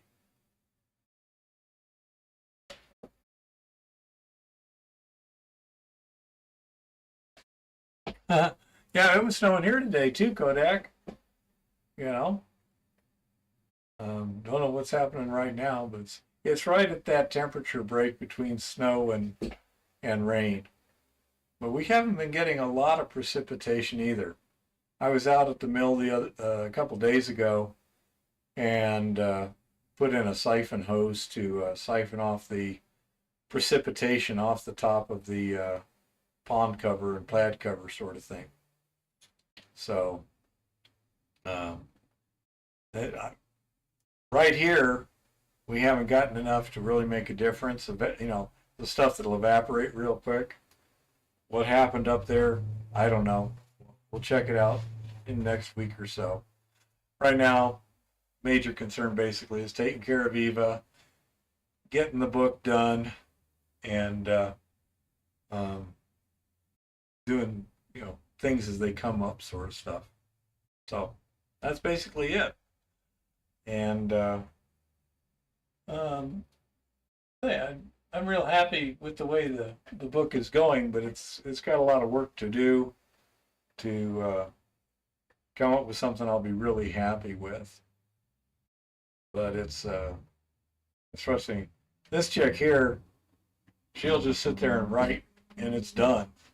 Me, I've got to go through it half a dozen or more times to really, I'll find there's certain stuff that's missing, certain things, need to be put in, certain things are misphrased, and that I can smooth up the, what do they call that? Just kind of the way the words flow. But anyhow, improve the flow and stuff. Is Jefferson County or Lewis and Clark good places to prospect? Absolutely. Absolutely. There is loads of stuff around here. Yeah, there are some places you can still prospect, but a lot of the stuff around here is cleaned. You take care, John.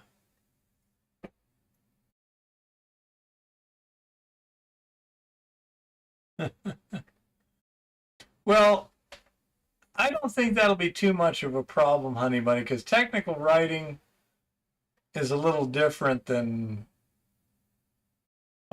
historical writing.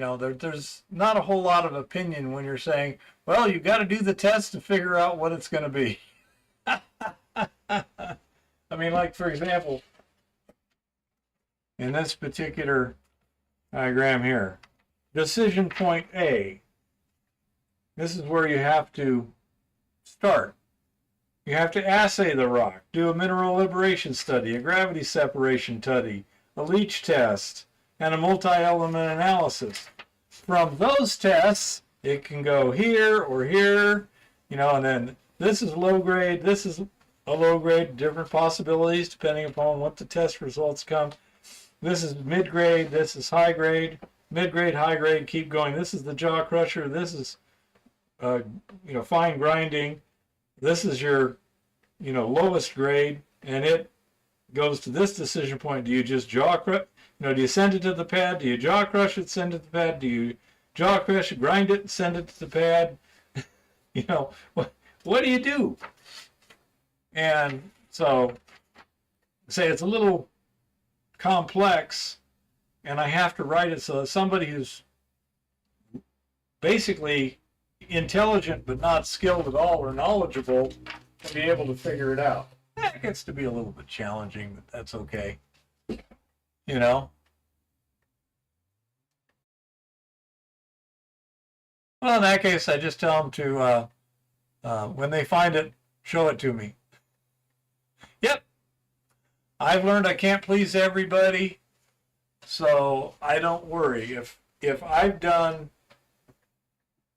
a good job to my level of ability, then I'm happy.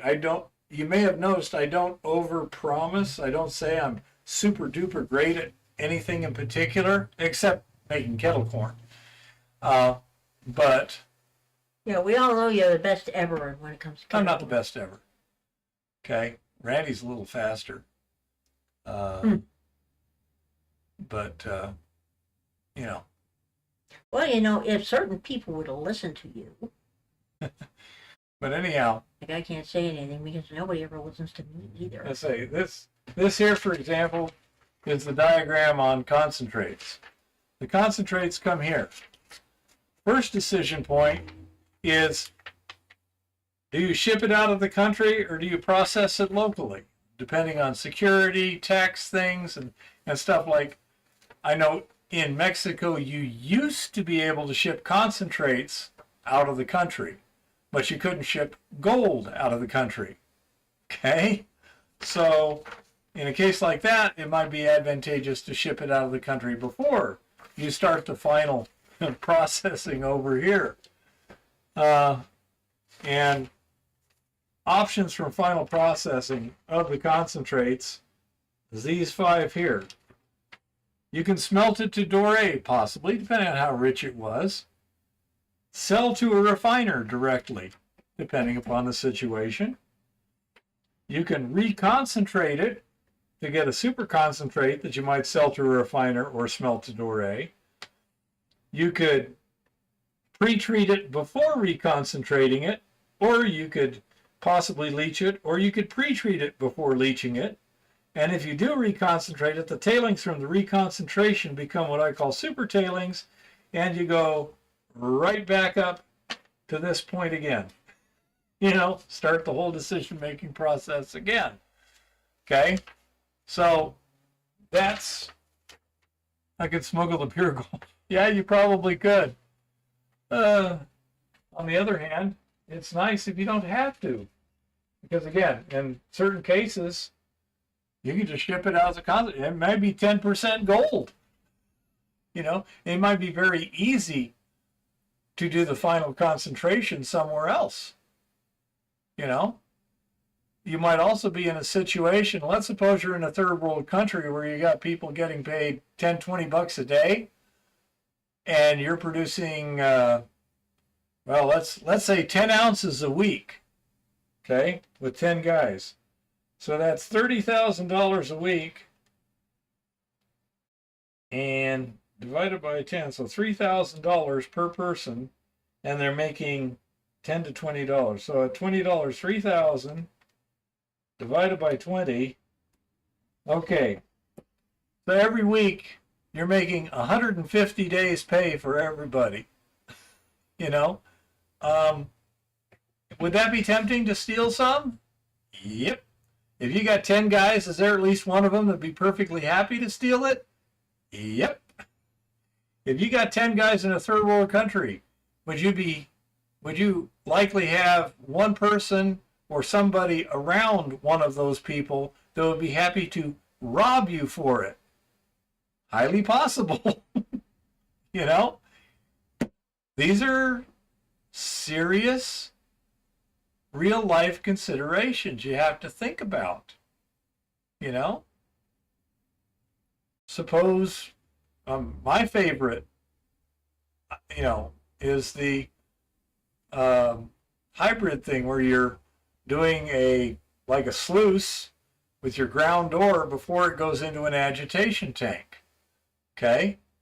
And so basically anything big enough that's liberated that isn't going to leach real fast, you're going to catch in the gravity separation. You're going to catch in that sluice. Our sluice is catching down to 400 mesh. No problem. Okay? I can easily pan the 400 mesh. I can't pan any out of the tailings. That tells me there's no 400 mesh in the tailings. That means we're catching it basically all in the sluice. Okay?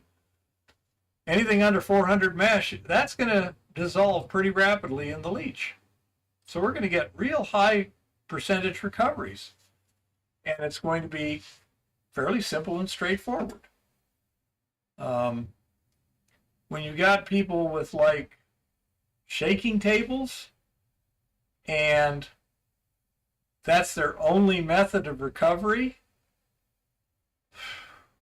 a lot of ores have a substantial portion of the gold particles that are too small to recover on a shaking table. So even if you go with a rougher, cleaner scavenger circuit, which takes 3 tables, okay, gets you really, you know, as good a recoveries as you can get, you still may be throwing 20 to 50% away. Okay? If you're starting with 1 ounce to the ton, that's a lot of gold to be throwing away. Why not leach it instead? Instead of a rougher, cleaner scavenger circuit with shaking tables, why not pulverize it to mineral liberation, run it through a sluice, and then just leach everything that didn't get caught in the sluice? Bingo! Simple, high efficiency. Okay? But you have to do testing to figure out exactly what's going to work and how fine you have to grind it.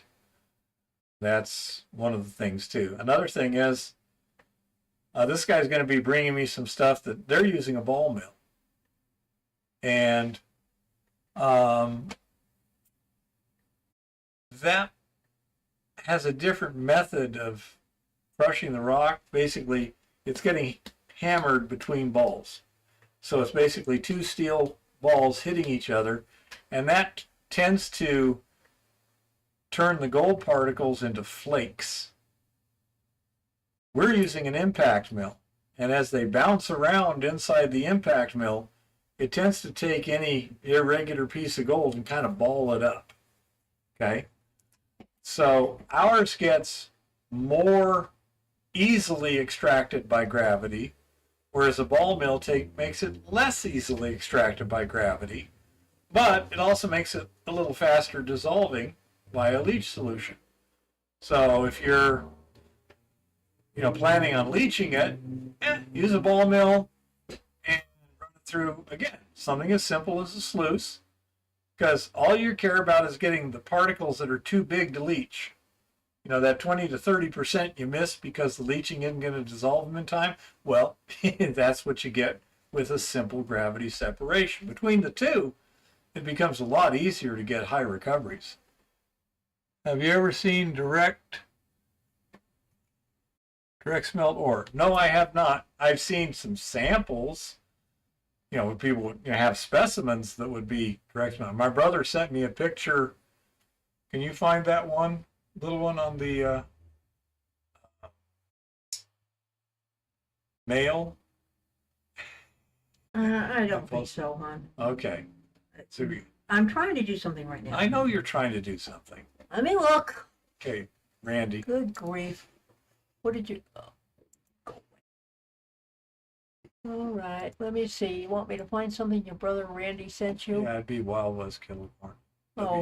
Oh. Be under W. Search. Or just go down about 10 or 12. Should be there. Oh. Because this is not Wild West Kettle Corn. He is. Oh, okay. His email is Wild West Kettle Corn. Wild West Kettle Corn 2 at Gmail, no. Yeah, that's him. Oh, okay. Click on that. That'll show the thing. Last Okay. one up. That one. A big old gold thing. Yeah. See if you can post that so that people can see it. Yeah, my brother saw a really interesting. Yeah. Let's see. Okay. We're seeing if we can get it. Hold on, guys. I'm Unfortunately, working can't on see it. the thing, so she's working on it. All right. That should be on the screen. Let me go back here and see if I can get it on the screen. Okay. Yeah. Now, wage slave, that would be direct smelting ore. You'd be dumb to do it, though, because it's a lot more valuable as specimen grade. That right there is specimen grade. Now, those are my brother's hands, but that's not his rock. That came out of Northern California, and he knows a person who knows a person, basically. Okay?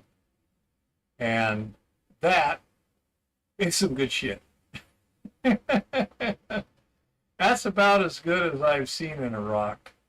That stuff we saw up there at the coin shop in South Dakota, Black Hills. That was some pretty nice stuff, too. I presume we haven't lost everybody. I haven't seen a comment yet. No, it says concurrent viewers. Yeah. 10.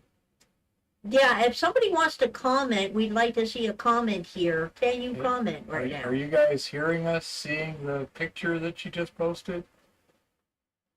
Well, according to my numbers here, they're hearing. I understand what you're saying. All I'm saying is nobody's responding.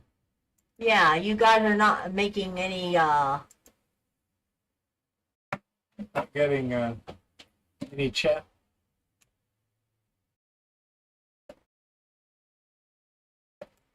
There we go. yeah, we hear you. Are you seeing this picture is what I want to know. Okay. So what do you think of that picture? Think that's some good ore? Like to have a vein of that crap? Yeah. Yeah, pretty much, wage slave. Yeah, those are full-size man hands on a 6'1" dude, okay? Mhm. So, yeah, and as you can see, it's been rolled down a water course, at least to some extent. Yep. I doubt it's calcite, simply because you can see from the rounding that it's been beat up. Blind dude says, long time no see. Hi, blind Hi, dude. blind dude. What do Even you the think? blind dude could see that, huh? Yeah. But it has the kind of rounded edges and stuff that look more like quartz. They say it's evidently gone some distance down a water course. See how rounded all the gold is? But I'm just guessing that that's quartz. I can't tell for sure. Heart of gold. Yeah, that's a pretty good description. If you had to name it, that would be a good one.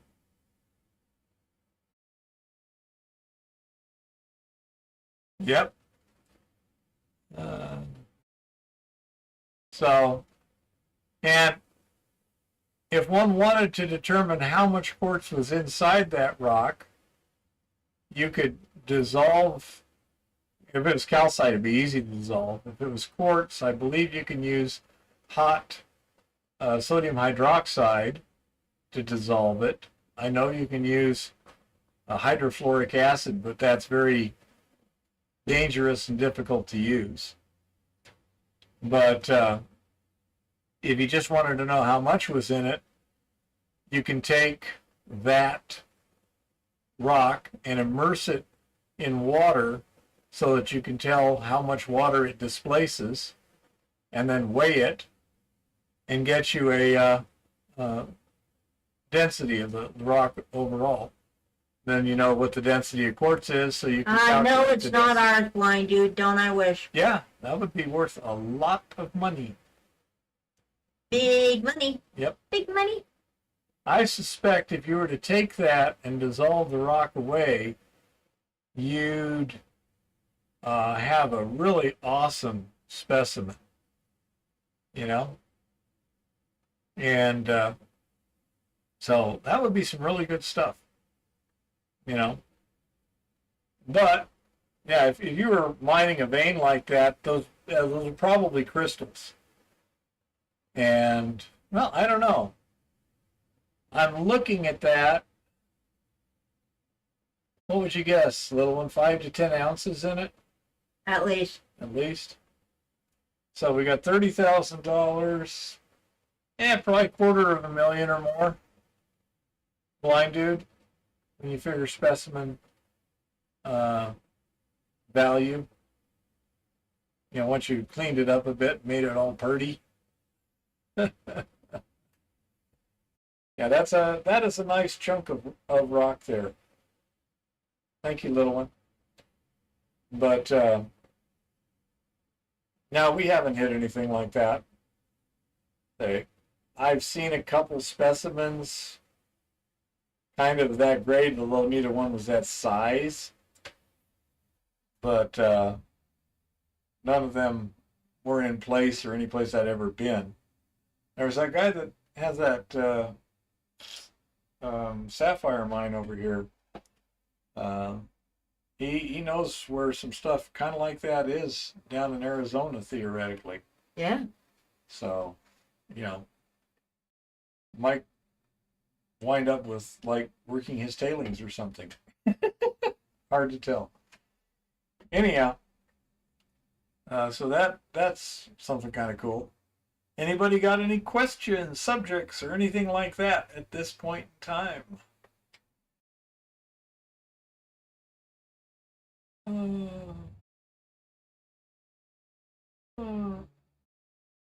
Yeah, even the blind man could pick up a rock that size and feel the weight.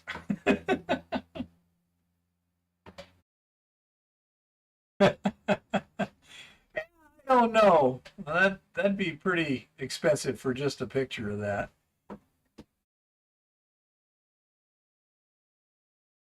The rain falling in Utah is quite intense. Really? What's it doing right now in Utah, Jeff?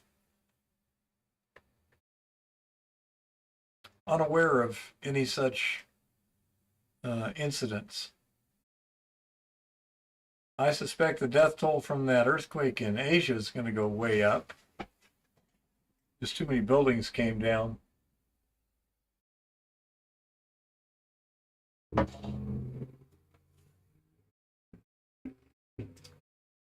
They're also having an earthquake swarm. I believe it was in the Canary Islands, but it's not Presa Canario. Yeah, Presa Canario could be kind of nerve-wracking. They've got a large chunk of that island that's ready to fall in the ocean and whack the East Coast with a mega tsunami.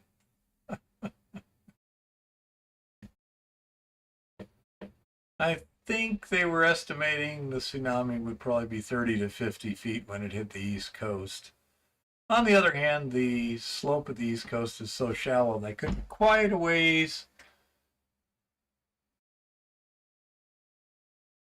So you're hiding out in the truck, huh, Jeff?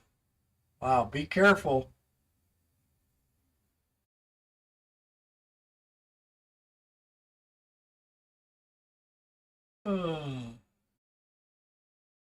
Anyone else got anything to bring up?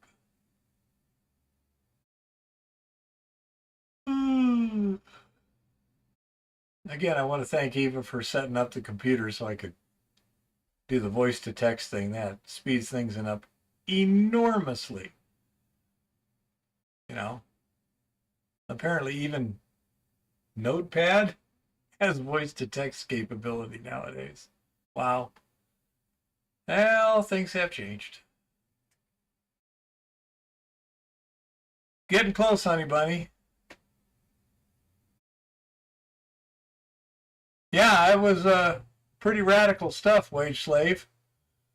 I would glad I wasn't there.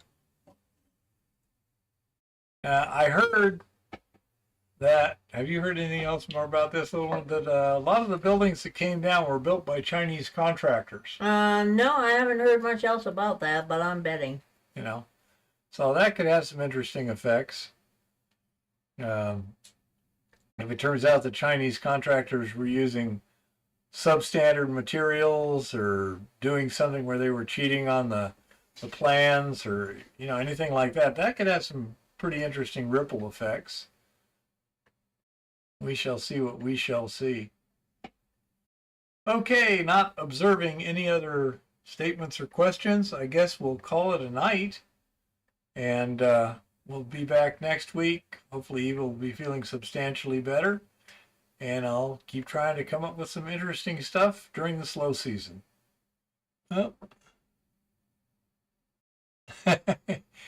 Well, depends on whether you can get good insurance on a bad house. That would be cool. So go ahead, honey bunny. Happy prospecting and keep it safe out there. We will see you next week. Have a good, safe week. Bye-bye.